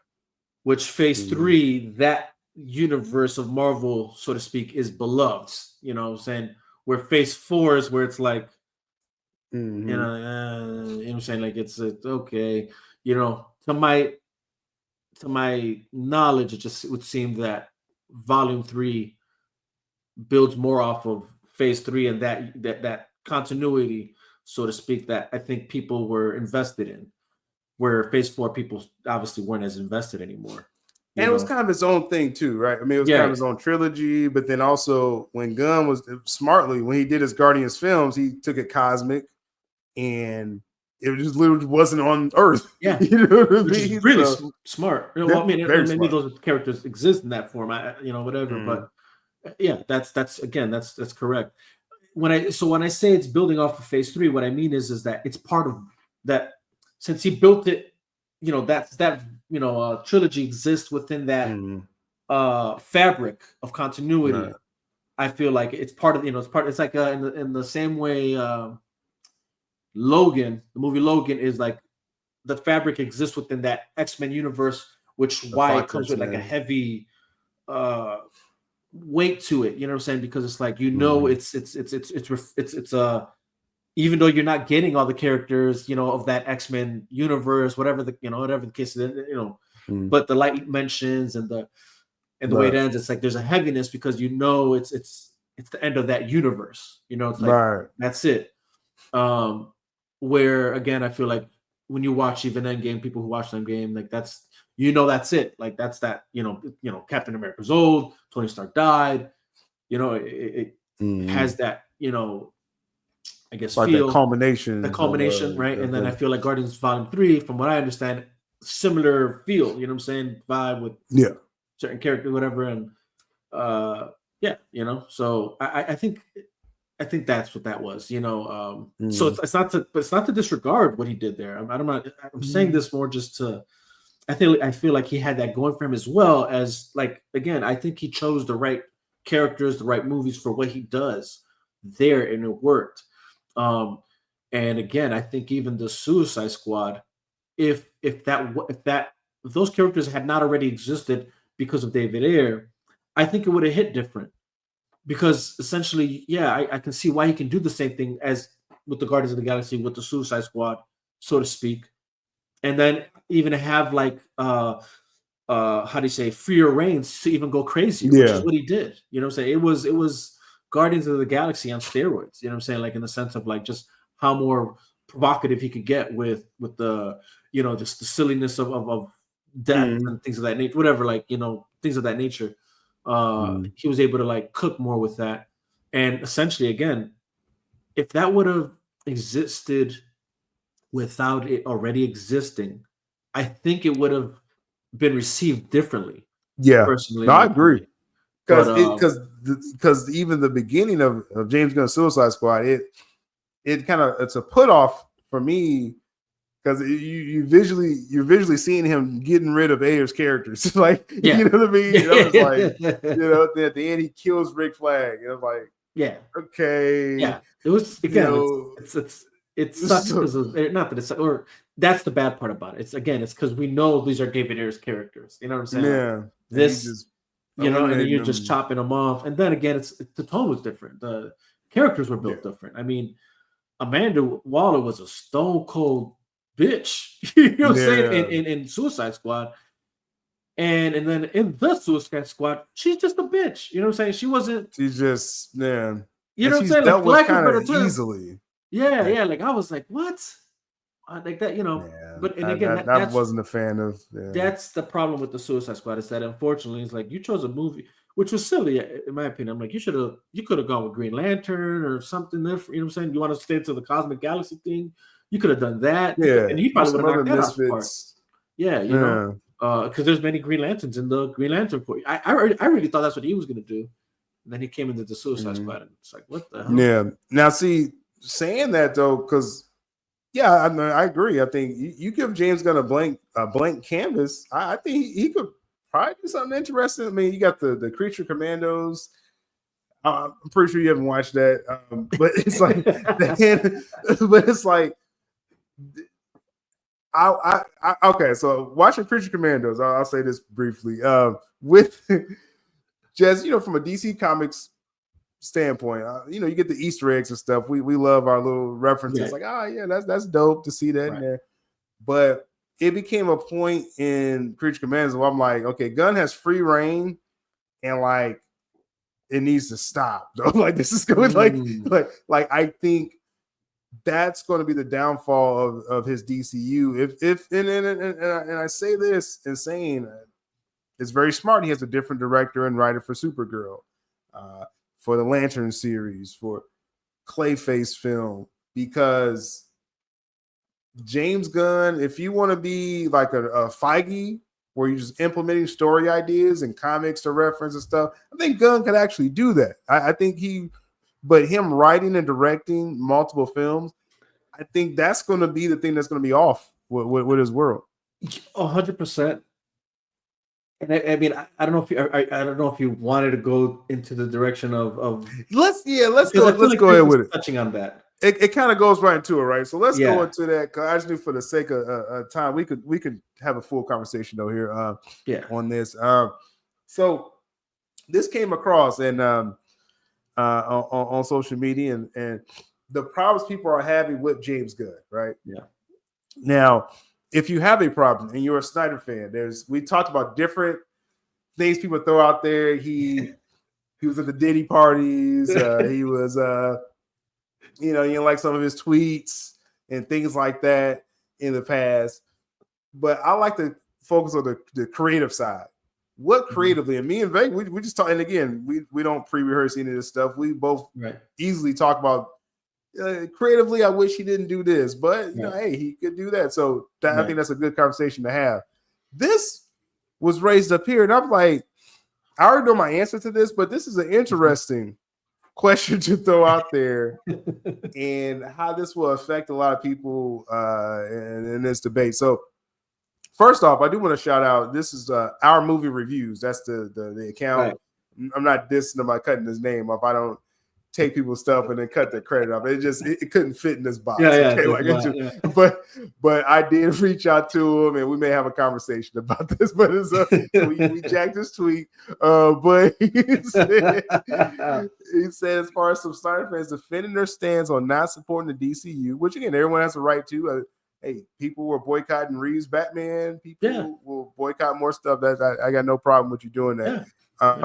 One of the reasons he said that they won't support Gunn's universe because Gunn recast the Snyderverse actors. Mm-hmm. Now, this is interesting because this may be like a little, I don't know if it's like a bomb or something. It's kind of been out there, but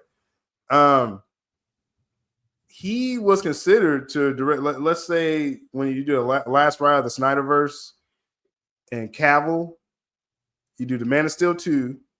You do the Gal Gadot Wonder Woman 3 with Patty Jenkins. You do get Zack Snyder involved. You have Black Adam, his films. Again, this is what could have been. Yeah, right. Black Adam and his films. They would have ended with a Kingdom Come flash forward project, right? Right. Somewhere in there was a discussion of James Gunn doing one of these DC films under this Black Adam and things like that. So I just want to put that in the back of people's heads. This is. But the recasting Snyderverse actors, if the question is, and my question to you, and we can discuss, if let's just take the Henry Cavill side of it. Let's just say, okay, Man of Steel 2 is happening, right? Okay, Man of Steel 2 is happening, and Gunn, you happen to be writing a Superman film already. Well, let's put this together. Superman, Man of Steel. James Gunn, like I don't think they can even have like just me saying it out loud. I don't think that's even possible that they can. But let's just say for the sake of if,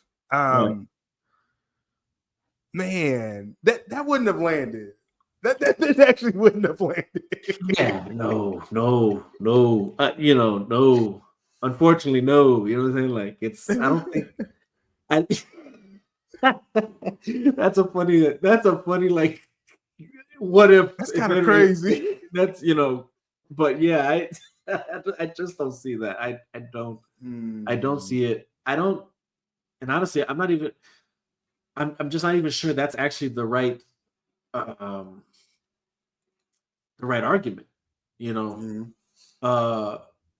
especially to there's just two things to really address here, but just to stay on topic with what is it about Zack Snyder, that we wanted out of the DCU, right? And that's that. I've said before, it's like, let's just say the last time me, you, Carlos talked, I posed the question of, would we be okay with the Snyderverse continuing if they had to recast? Because for me, it's like, well, what do we really find more important here? Is it the actors? Is it the actors that are playing these characters, or is it the story being told about these characters through the lens of the director, right? And I feel that that's what we're at. I feel like that's the reality here. It's like I don't think it has anything to do with actors being recast. It has everything to do with the storyline of these characters, that the trajectory that it had, where it could have gone. That's what mattered here. So even in a world where James Gunn comes to direct Henry Cavill Man of Steel 2, I just don't see that happening, because it's like, it just don't feel right. It just doesn't feel right. I know he ain't gonna like. He's already showing me what he's doing from the ground up, and I'm not liking it. I would have first. I really know, because of that. I know he would have been able to properly land a sequel of Man of Steel, just alone with what he's doing now. Interestingly enough, the bigger question here, and it goes to further on with what's being asked here, is like, do they expect what is it, Gunn be fired or what was that? What was the question? Basically, like, did they expect him to say, okay, let's bring Zach back and let Zach do it, or basically do his own thing? And it's like, yeah, it was something like that. So my thing is like, the question is posed, and this is where I and it kind of goes. This is why I said we should bring this in, because we kind of alluded to it right, just a few moments ago, and that's that he got hired to become a exec for DC Studios, co-head with Peter Safran. Yes. So nobody said he had to make any movie. You're the head of a studio. Nobody said, hey, we want you to also be directing our movie. Like, or at least not us. I'm saying like the fans, right? It's not like, like, oh, you're the head of DC Studios. Oh man, you're gonna direct all these great movies. No. And this is where it's like, this kind of, I guess, does come to the character somewhat of Gunn. Somewhat. But also just like maybe just poor business decision making.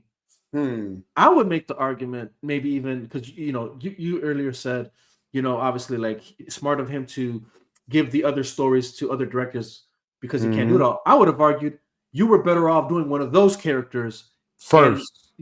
Or just I see what you're saying.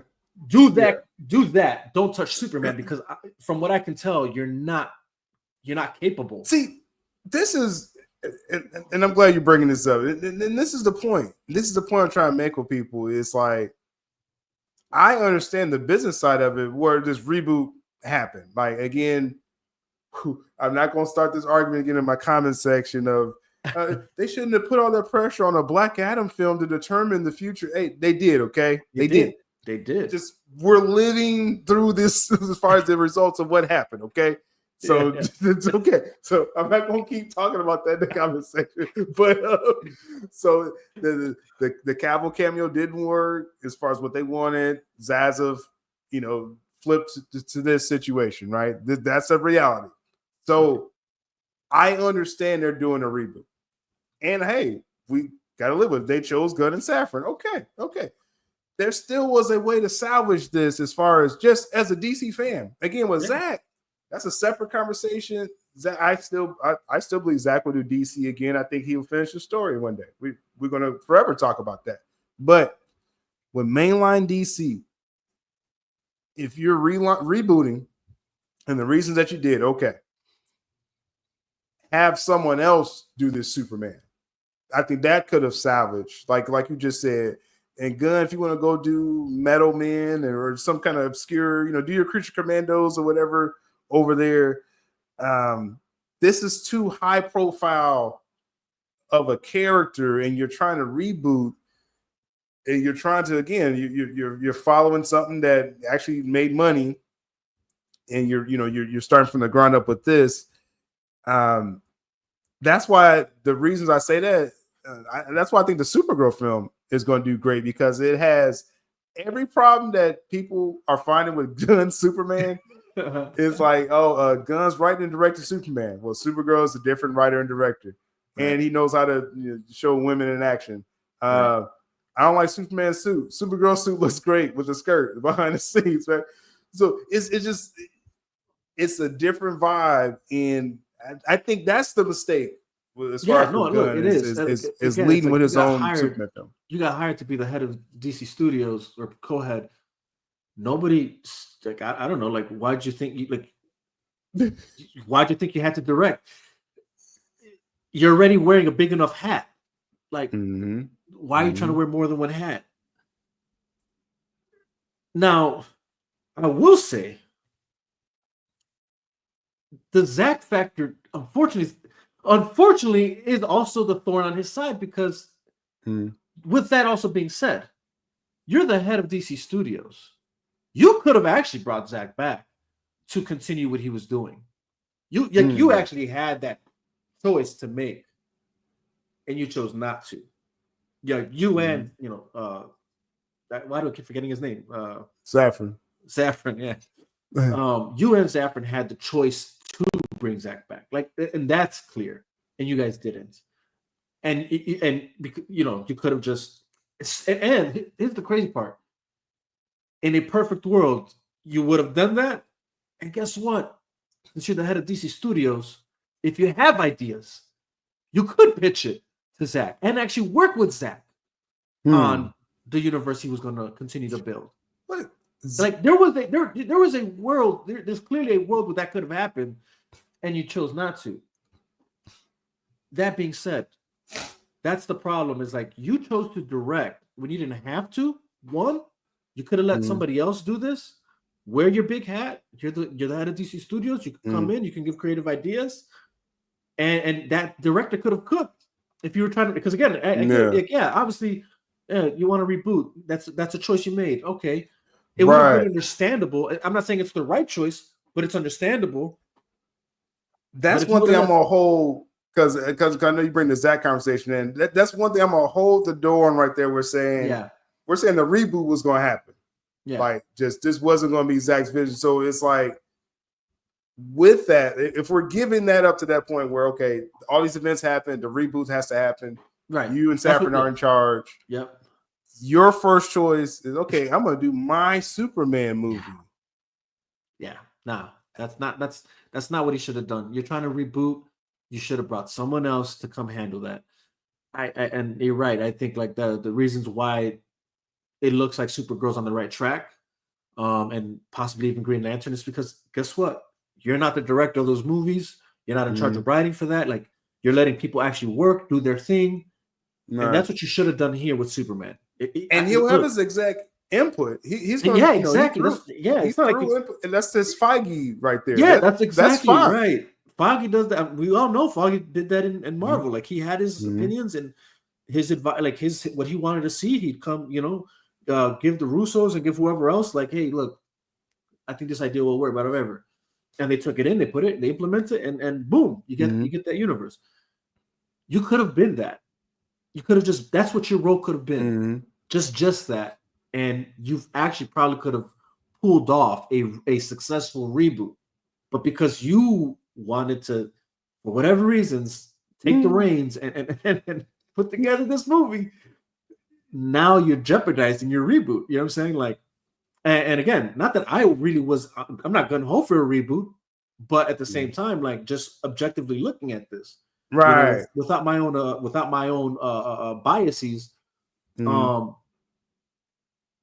again, even I'm a DC fan too, so I'm always going to be interested in seeing what DC does. Right. So if I would have seen a Superman movie that actually was captivating enough, I would have gone to go see it just to see what they're doing, what they're cooking. Right. You know what I'm saying? Because I'm a DC fan, and yeah, would I have measured it to the Man of Steel? Of course, because I'm also a Zack Snyder fan and I like that universe. But I would have been fair in my critique, and the same way I'm fair now. That's my whole point. I'm fair in my critiques. But again, watching this trailer, I'm personally not captivated by it. Nothing about it screams a captivating Superman story to me. I'm not in it for the. I'm personally not in it for the hee ha-has. I'm not saying that I don't like it or that I mind if they're in the movie. I'm not saying that. I'm just saying that's what you're pushing. I'm not interested in that. I shouldn't be imagining a laugh track like during your scene, like when Crypto's been.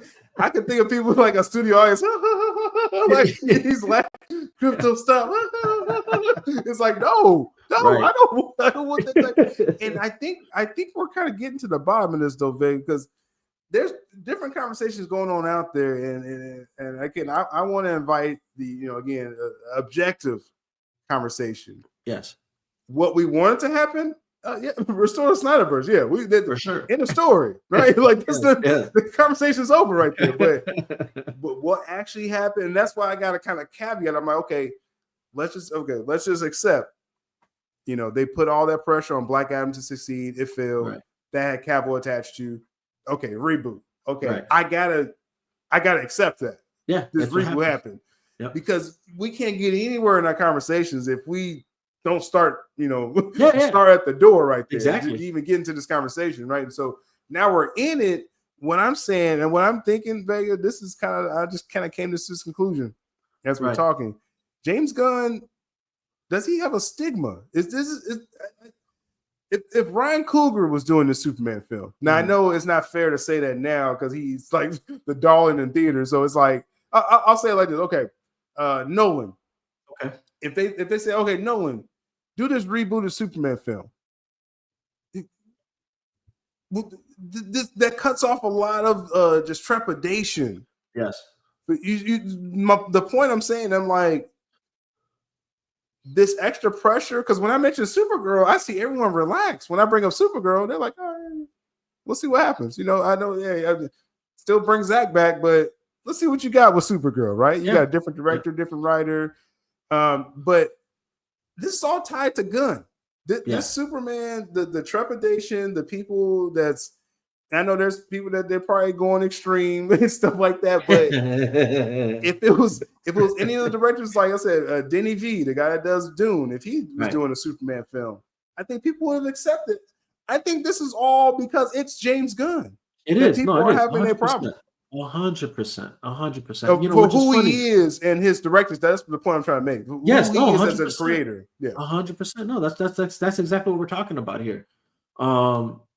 Again, like, it's not to say that kind of movie, those movies can't exist. They can, they do.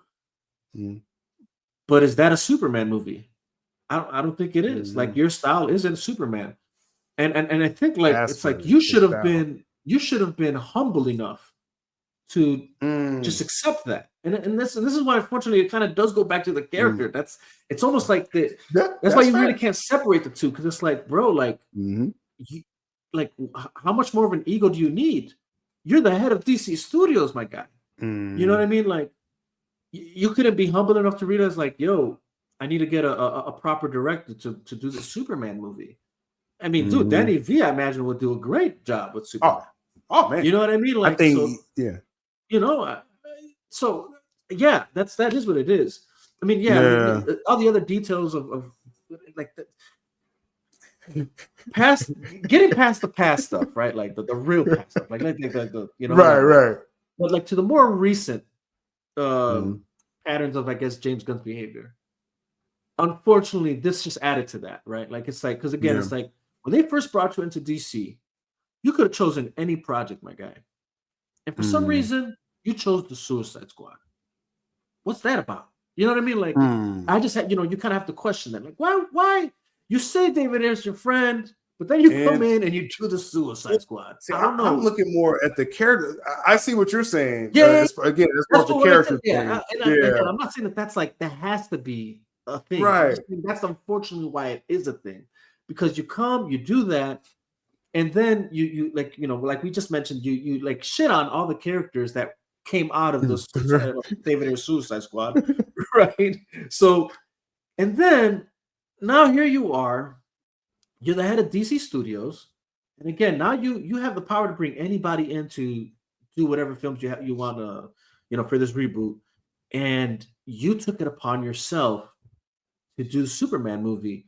Like, then again, it just begs the question, like, why? You know what I'm saying? Why did you think you have to do this movie?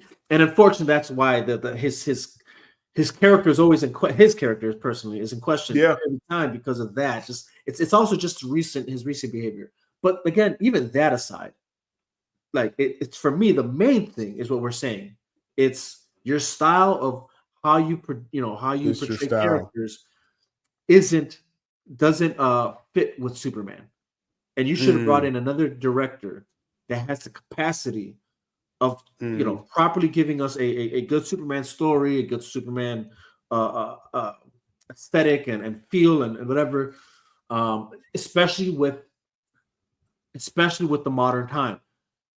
I said this last time in your previous one of your lives. You know, I was like, this idea of going backwards with characters makes no sense to me. Like, oh, let's resurge the Silver Age or the Gold. Right. No, that's a big part of it. Yeah, Silver Age is a huge part. Bro, we're past that. Like, we've been past that. You know what I mean?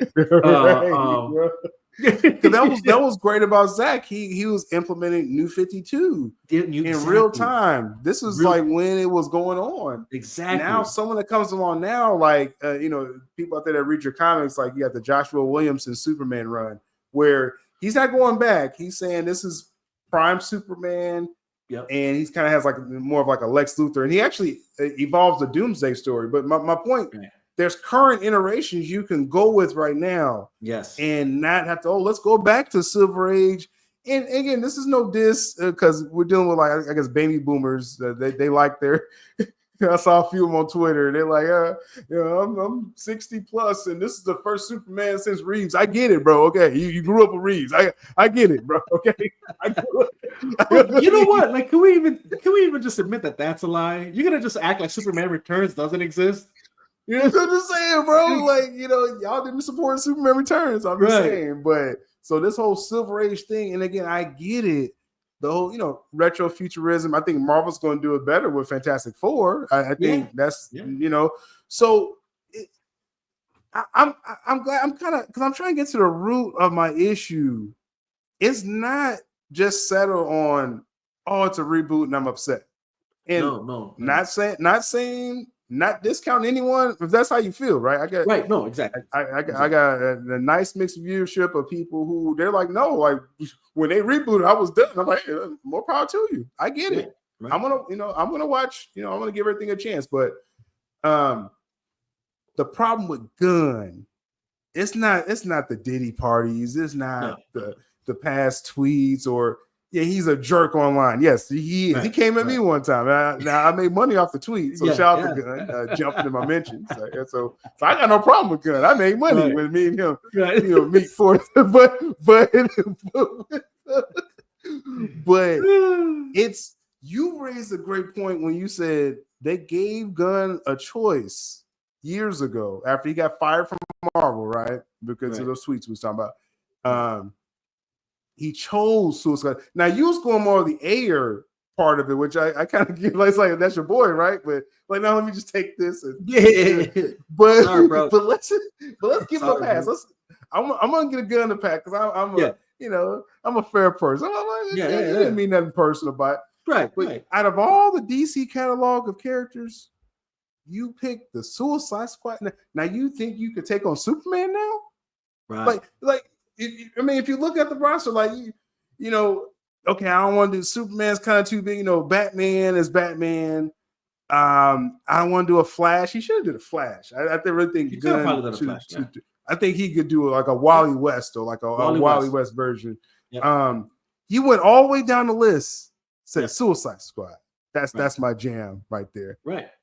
Like you pegged yourself as that type of director right there. Right, and that's what I think people are having now. Now he's a writer, point. So I think he still could co-write. Let's say if we're saying that he should have a different director, different visual style for Superman, but you want to write, you probably still could be a co-writer. Yes. If you really want to have that influence on it, but this isn't your story, Gunn. I think that's the problem. I think that's why you're seeing so much. People aren't able to articulate it because it's the feelings attached to the Snyderverse and what happened with Cavill, and I get it, and Ben was fed up and all this stuff. I understand that, but when we get down to the root of the issue, it's not just we want Zach back. It's like no, Gunn may not be the right person to be doing this film. That's really the only issue. This is this is one of the things I did articulate on the spaces with Sammy was that again, if when you were talking we're upset about whatever happened in the behind the scenes stuff. Mm-hmm. It's almost a pointless we can have that conversation, sure. But like the general audience doesn't know anything about that, and I don't know if they even care about that. Mm-hmm. And is that really that's a issue? No, that's not the issue. Mm. The issue for sure is, does this feel like DC to you? That's the question I posed in that stream. And that's what I keep going back to. is, does this actually feel like DC to you? You know, coming out of, you know, and the reason why that matters is because even the general audience has an expectancy, I think, of DC. And I think, again, when we go back to Nolan's trilogy, to Man of Steel, BVS, you know, that whole consumption of what DC was bringing at that time, I think people were actually gravitating towards that, even the general audience. And then when all of a sudden it pivoted into a whole different direction, the reason it started going down is because of that. Is like, I just think people, even as from a general audience perspective, even they weren't feeling like this was a DC, what they know to be DC movies. No. You know, and that's what I think Warner Brothers failed to realize. So now when we're coming here to the James Gunn Superman, is this DC? Does this feel like DC? Does this reboot feel like, oh, this is going to go back to what DC was or what DC is? And especially when your thought process is to bring a Silver Age version of him, when, like you just perfectly articulated, there's more recent storylines of Superman being told that are constant and true to what Superman and DC has been for the past decade and some. Yep. And you're trying to take it back to a time before, like, that's, unfortunately, not to offend the baby boomers, it's just irrelevant now. It is irrelevant now. It could be a nice Elseworld story if you want to do like a Silver Age. For sure. Exactly. Yeah, 100%. Not the relaunch. But not to relaunch. DC? Not to relaunch. The reason why Fantastic Four is going to be successful is because it's not a relaunch. It's you know, like it's not that's not the foundation of what that universe is built on. It's literally, it's gonna, I think personally, it's gonna feel like an Elseworld movie for Marvel, right? Like it's like their own, like, oh, you know, you see how Marvel can step out, be like, okay, let's step out of our continuity. But that's because they have a main continuity. Right. You know what I mean? They have a main one, so they can do that and they can play with that. It's also beneficial that Fantastic Four isn't a staple name like Superman. Yeah, it's not. That's like, if we're gonna be honest, I'm not trying to. And we're talking about general audience, global. I know people in some comic nerd be like, "No, Fantastic Four is the first family." Yeah. It's like, no, we're talking about general audience. Yeah, we're talking about general audience. Yeah, no, for sure. I want to clarify that. I'm a fan of Fantastic Four. I came up watching the cartoon all day. Like, you know, every time it would show, like, I love Fantastic Four. Okay, I'm saying this just from a general audience perspective. Let's not pretend like Fantastic Four is on the level of Superman or Batman or whatever, or even Iron Man. And it's not on the level of Avengers. And it used to be. Fantastic Four used to be. 100%. I mean, look, Avengers has a they had their own live films back in the day for a reason. Let's just, you know, I'll even say that, right? It's not like, I'm not trying to say like they're nothing. I'm just saying, again, right now, time knows, like, where we exist, general audiences forgot about Fantastic Four. You know what I'm saying? Like, it's not the same name. So you can play with it, is my whole point. And you can do this whole retro futuristic thing, you know, meets future, whatever, and it could do good. But to do a whole reboot of what you're going to relaunch a universe into, and that's what you're doing, I'm sorry, you already took off the wrong way. You know, does this feel like DC? It just doesn't, and I think the general audience knows that. I just, like, you know, and again, we know it's hard to quantify the numbers of how, you know, fans, all the fans. Like, there's just no way to really do that. You know, we're not supercomputers, we're not AI, we don't know how to, you know what I'm saying? That's probably a question to ask Gronk. I don't know, or ChatGPT. Maybe there is a way to quantify these numbers, and, you know, we've been too lazy to actually do that, I guess. I don't know. But whole point is like, even when I talk to just people who are just, again, they're not like necessarily hardcore DC, Marvel, you know, comic fans or anything like that, but they're DC cinematic fans, right? Okay. That's a difference. That's a difference. But the one constant that exists in that conversation piece is that the Dark Knight trilogy is what they have on their pedestal as a DC film. That says something, because the Dark Knight trilogy is like galaxies different from what Marvel's done. And the DC movie general audiences go to that they recognize as the highest DC movie It's a great point. The Dark Knight trilogy. And specifically Dark Knight. And specifically Dark Knight, right? What is that saying? Right. What is that saying? There's a tone in that film that exists. And if you're, I guess, keen enough, you'll even be able to recognize that tone continues to exist even when you're going into Man of Steel. Right. For obvious reasons, right? Yeah, for obvious reasons. And even when I talk to these people, right, like that are on that level, I have to, sometimes some things do have to be explained, unfortunately, right? Yeah.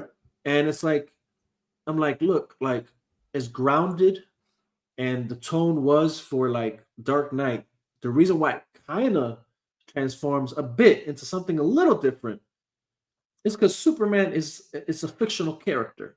So you kind of have to, you're forced to, go into you have to go into the unrealistic now. Like, but fantastical, a little bit. Enough because now this character is that. You know what I'm saying?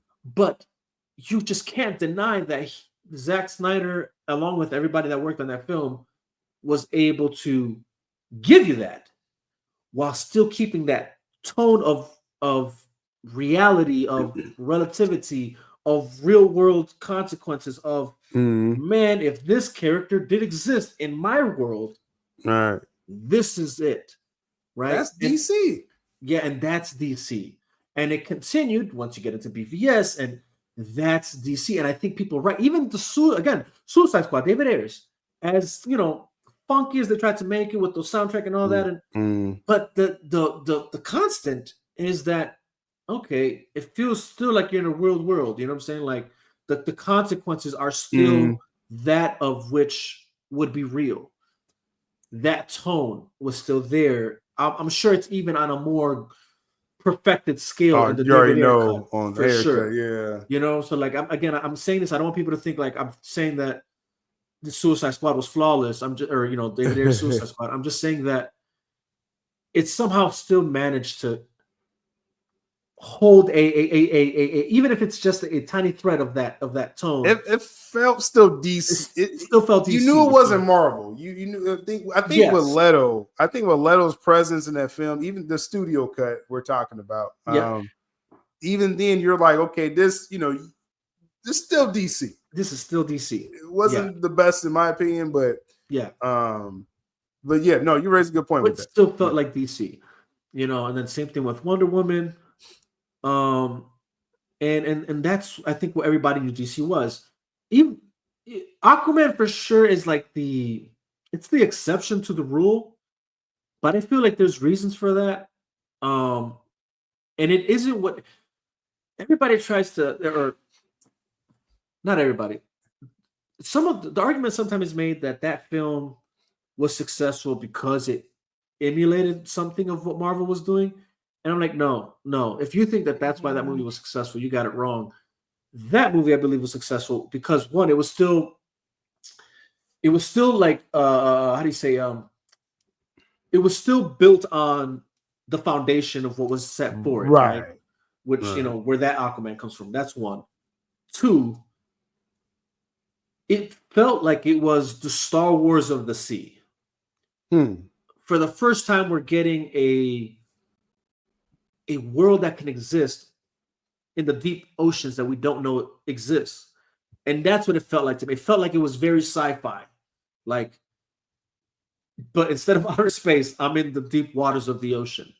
And who could argue it, because we can't even travel that, in real life. I'm saying, like, I'm saying? So you can use the imagination of like, how does that underwater world exist, and what does it look like, and the fluorescent lights and things of that nature, whatever. Like it had things going for it that I feel made it feel epic. in its yeah. nature. I'm gonna give James Wan a lot of credit with that Aquaman film. Like you said, it was something different. And I can't say it was fully even a DC, in my opinion, though. Just going off what you're saying, I think James Wan, like I said, created something underwater that was unique. Yes. And then it's timing. Sometimes it's all about timing with a lot of stuff. And you have that combination of Jason Momoa, which now we see Jason Momoa, he's built his general audience fan base. He goes to Minecraft and making $1 billion, so that's why I say I believe he's Illuminati now. So at this point, but because you don't just keep walking through these franchises, he's clearly Illuminati. But you put that combination together, right? And you got something to That's why we say with Marvel, when you establish your tone, then you can venture out. That's what Aquaman was. That's what Aquaman was. Exactly. That's my whole point. That's why I said Aquaman's the exception. It's the exception to the rule, right? Because like you said, it's not that it feels like DC. Like it didn't necessarily feel like it was in the same world as the DC movies prior to it, but you could venture off. And that's my whole point, is that there was nothing ever wrong with that. But since there was a foundation set that worked, that everybody can identify as DC, if you would have just kept that as the constant of the I guess you could say the main tree trunk of that universe, they would have been successful. And again, you can do these other projects that feel a little different, and that would have been fine. Because I feel like obviously Suicide Squad does still feel like a DC movie, but it still played around when it did its own thing. And Aquaman is for sure the perfect example of being able to just kind of do your own thing, And obviously there's a lot of the factors of Aquaman or Jason Momoa and all that. But all that to say that's the exception. Every other movie after that, because you cut down the tree trunk, right? You know what I'm saying? Everything else that you tried to build, just there was nothing to show for it, And it just, again, it's like, well, there's no DC feel anymore. Like DC lost its identity, so to speak. Like, what is DC? And it started feeling a lot more like Marvel. Like, well, and then this is how I knew this was the case. When people ignorantly would be like, "Oh, that new Marvel movie," and it's a DC movie. Yeah, they were saying that about Blue Beetle. They're like, "Oh, this is Marvel," and you never will make that mistake. I mean, obviously, Batman, you won't make that mistake, but still, if it was a Nolan style or a Snyder style DC film, you never would have made that mistake. Oh, that Marvel, because DC and they became part of just almost like pop culture, where people are like, oh, DC's dark and brooding. They would make jokes about that, right? And people think like, okay, oh, just because you want Snyder, it's like, no, that started with Nolan, right? Exactly. No, Zach is really a branch on what Nolan started. Exactly. But just then Zach, I don't want to get too biblical for people, but Zach became his own, trunk, and tree, I don't want to get too talking about Bible here. But it's like that's what Zach was. Yeah. And is, you know what I mean? Yeah. But it does start with what Nolan, after the whole Schumacher era and release the Schumacher cut. Let's do that. Batman Forever, and then and definitely for sure. But then Batman and Robin, that was crazy, and so you come with the Nolan, and that's what started this DC as we know it for the last 20 years. Yeah, exactly. Pretty much and they're throwing that away. They've thrown that, and when I say they're throwing it, what I mean is, Reeves, in his own nature, even though I was pretty tough on Reeves when he's keeping the grounded. I like his crime saga drama that he's doing, right? No, that's actually in vein. That's the best example you could have brought up here, right? This goes back to, again, for me, if a movie feels like it's DC, I'll go watch it. I went to go watch Batman in theater because it at least still felt like it was DC. Yep. Okay? And I have my issue with it for sure. But it still felt like DC at the end of the day. And like you said, even the crime saga that's building off of that feels like DC. That's DC. That what I mean? Series, that's DC. You know what I mean? You know what I and mean? that's what we're talking about here. And so, yeah, when you're saying I know what you mean when they threw it away, they're throwing it away. It's because like you're not. That's not what you're doing anymore. You know, when that's what you should be doing. You know that because that's people have already recognized that to be DC. Yeah. It's okay that people differentiate you. And this was like I did it like when I first came on X, like way back when the war started of like the release of Snyder Cut and all that. I remember back then that was like one tweet that I put out there that somehow the DC account then they liked it, they shared it, and it got a lot of like traffic. But it was stating that it's like, yo, DC is DC, Marvel's Marvel. Let them cook. They're gonna do their own thing. And to me, DC, I always said before, is like DC to me is like J. Cole and Kendrick Lamar. You're gonna get something substantive out of it. Where Marvel for me is more like Drake, very commercial, but it's still entertaining. You know what I'm saying? And but at the end of the day, what do they both do? They both cook. They're both successful, and that's the way it should be. And that was literally what my tweet was. And like I said, it was. And you can see that's the thing. Yeah. You can see those comparing the differences, and if you like that style, or you can enjoy both. Like I said, doing all that through all that beef talk, I was like, "Oh, Drake has some bangers." Like, I'm not going to be like he's just totally trash. I just, just think he shouldn't battle Kendrick no more. That's all. but it's like, you can have those different, styles there, and I think that's what it is. And like I said, a lot of people articulate this differently, and I think it actually does this conversation a disservice. And when people online is like, "Oh, you just want Zack Snyder's world," it's like, you know what? Yeah, I want Zack Snyder. I want. I do want that story finished. But I would have. The other directors I mentioned, I'd rather them be doing this launch of Superman. And let's say Gunn, be the idea guy. Great. Right. Go direct one of your pet projects or something. Yeah.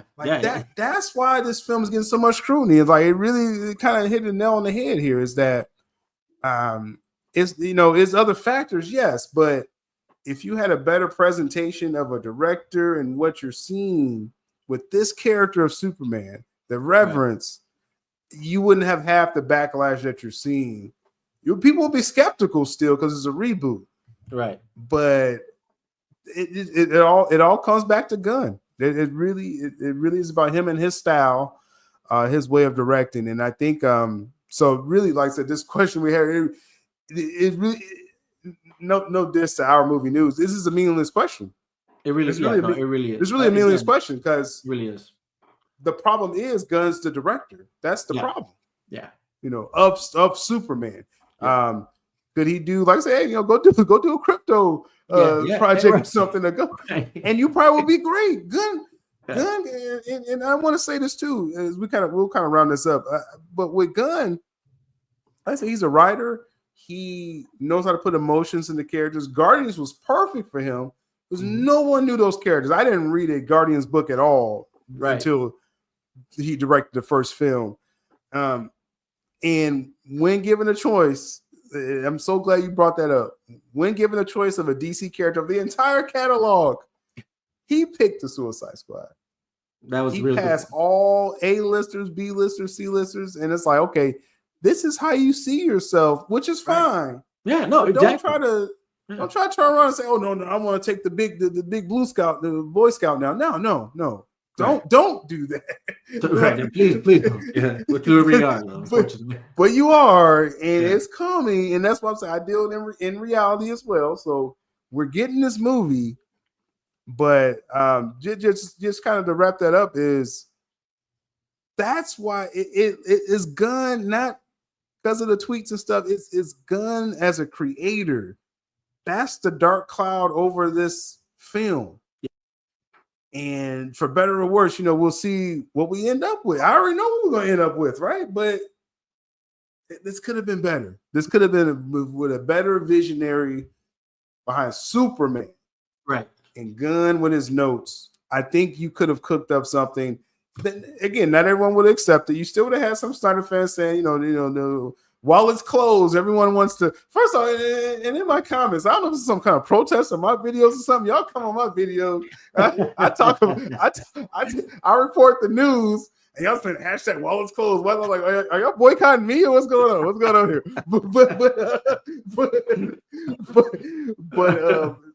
But I think that's the dark cloud. And I don't know, just the foresight wasn't there for Gunn, for his team. Zaslav doesn't understand DC. That's obvious. That's what it's. I mean, the film's going to do what it's going to do.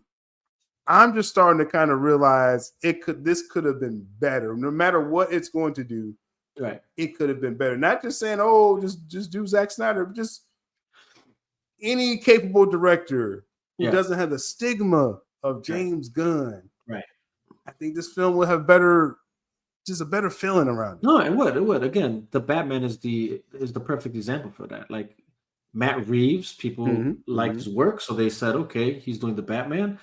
And yeah, obviously there were still those that were like, I'm not going to go watch it, whatever. And that's true. But notice how that didn't really affect how well the movie did in the theaters, because it was still a lot of people, a general audience loves Batman, and Matt Reeves is a well-known director, and the tone he set matched what we know as DC and Batman. DC. So that's why that worked. If they would have done the same thing here with Superman, it would have done something.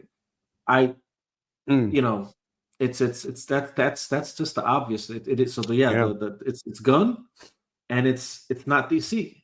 I don't this doesn't feel like DC. It's not the DC we know. Not the DC we know. That's been established as successful. For exactly. Couple decades now. So that's what we're talking about. And again, when it comes down to it, I'm covering his DC projects. We're still going to talk about it. I think, I think Lanterns has a chance to be decent. I'm really high on Supergirl because, like I said, it doesn't have any stigmas. And that's literally what it is. Creature Commandos. People were so worried about that. It was James Gunn. It was no other reason. If someone else would have did Creature Commandos, it would have been like, oh, I guess we'll check it out. Yeah. James Gunn is probably becoming his own worst enemy with DC. Right. And like I said, we'll find out with Superman. I think it's gonna be uneven. It's gonna be a very interesting summer when this film comes out. It's gonna be a lot of conversations to have. What's coming up with you? Like I said, your links will be below here. Right. As far as with your platform. Well, I mean, I got some new singles coming out, and a possible mixtape of pretty much uncovered, undusted songs that I came across. I'm like, oh snap, I forgot I had these, and I'm like, yeah, that'd be a cool, mixtape to put out there. Just trying to figure out what I'm going to call that. But other than that, it's obviously the Top Shop. We're still doing that. I mean, I'm probably going to be going live on Sundays now because my schedule's about to change. So I think that's going to be the day now where I go live. And like you said, we talk about anything and everything, man. Like nothing's off the table. It's kind of like this, the idea is to, articulate whatever thoughts and ideas, opinions we have of whatever the subject matter is, whether it's, the Drake and Kendrick beef, whatever that was, and whether it's politics, thoughts on like how you feel that that's going. I kind of want to start going a little bit deeper with the conversations, like more in depth, but I don't want to do that just yet.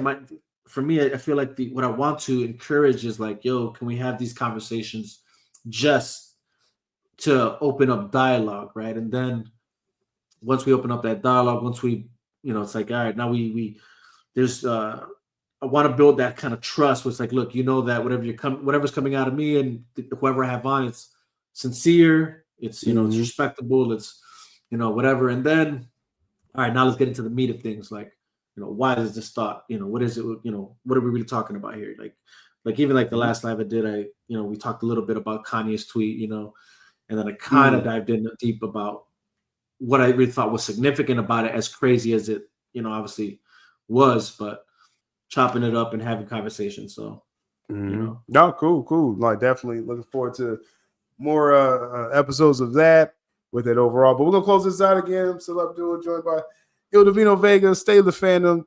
Till next time, we're getting on out of here. All right. There's no need to regulate. Free speech is always the better way. The truth will never discriminate. Free thinking has been to solve a better place. Better place where we cannot conversate. I mean converse, don't make this shit worse. Just try to appreciate. After this verse, so take us to church. Let knowledge disperse. Ideas then culminate, turn into action. Speak words with reason and passion. Honestly spoken, no need for retraction. Keep on demanding your full satisfaction. We made it happen, though we collapsed and broken in fractions. All of these factions overreact and broken in fractions. If I played a part, then I'm sorry, Miss Jackson.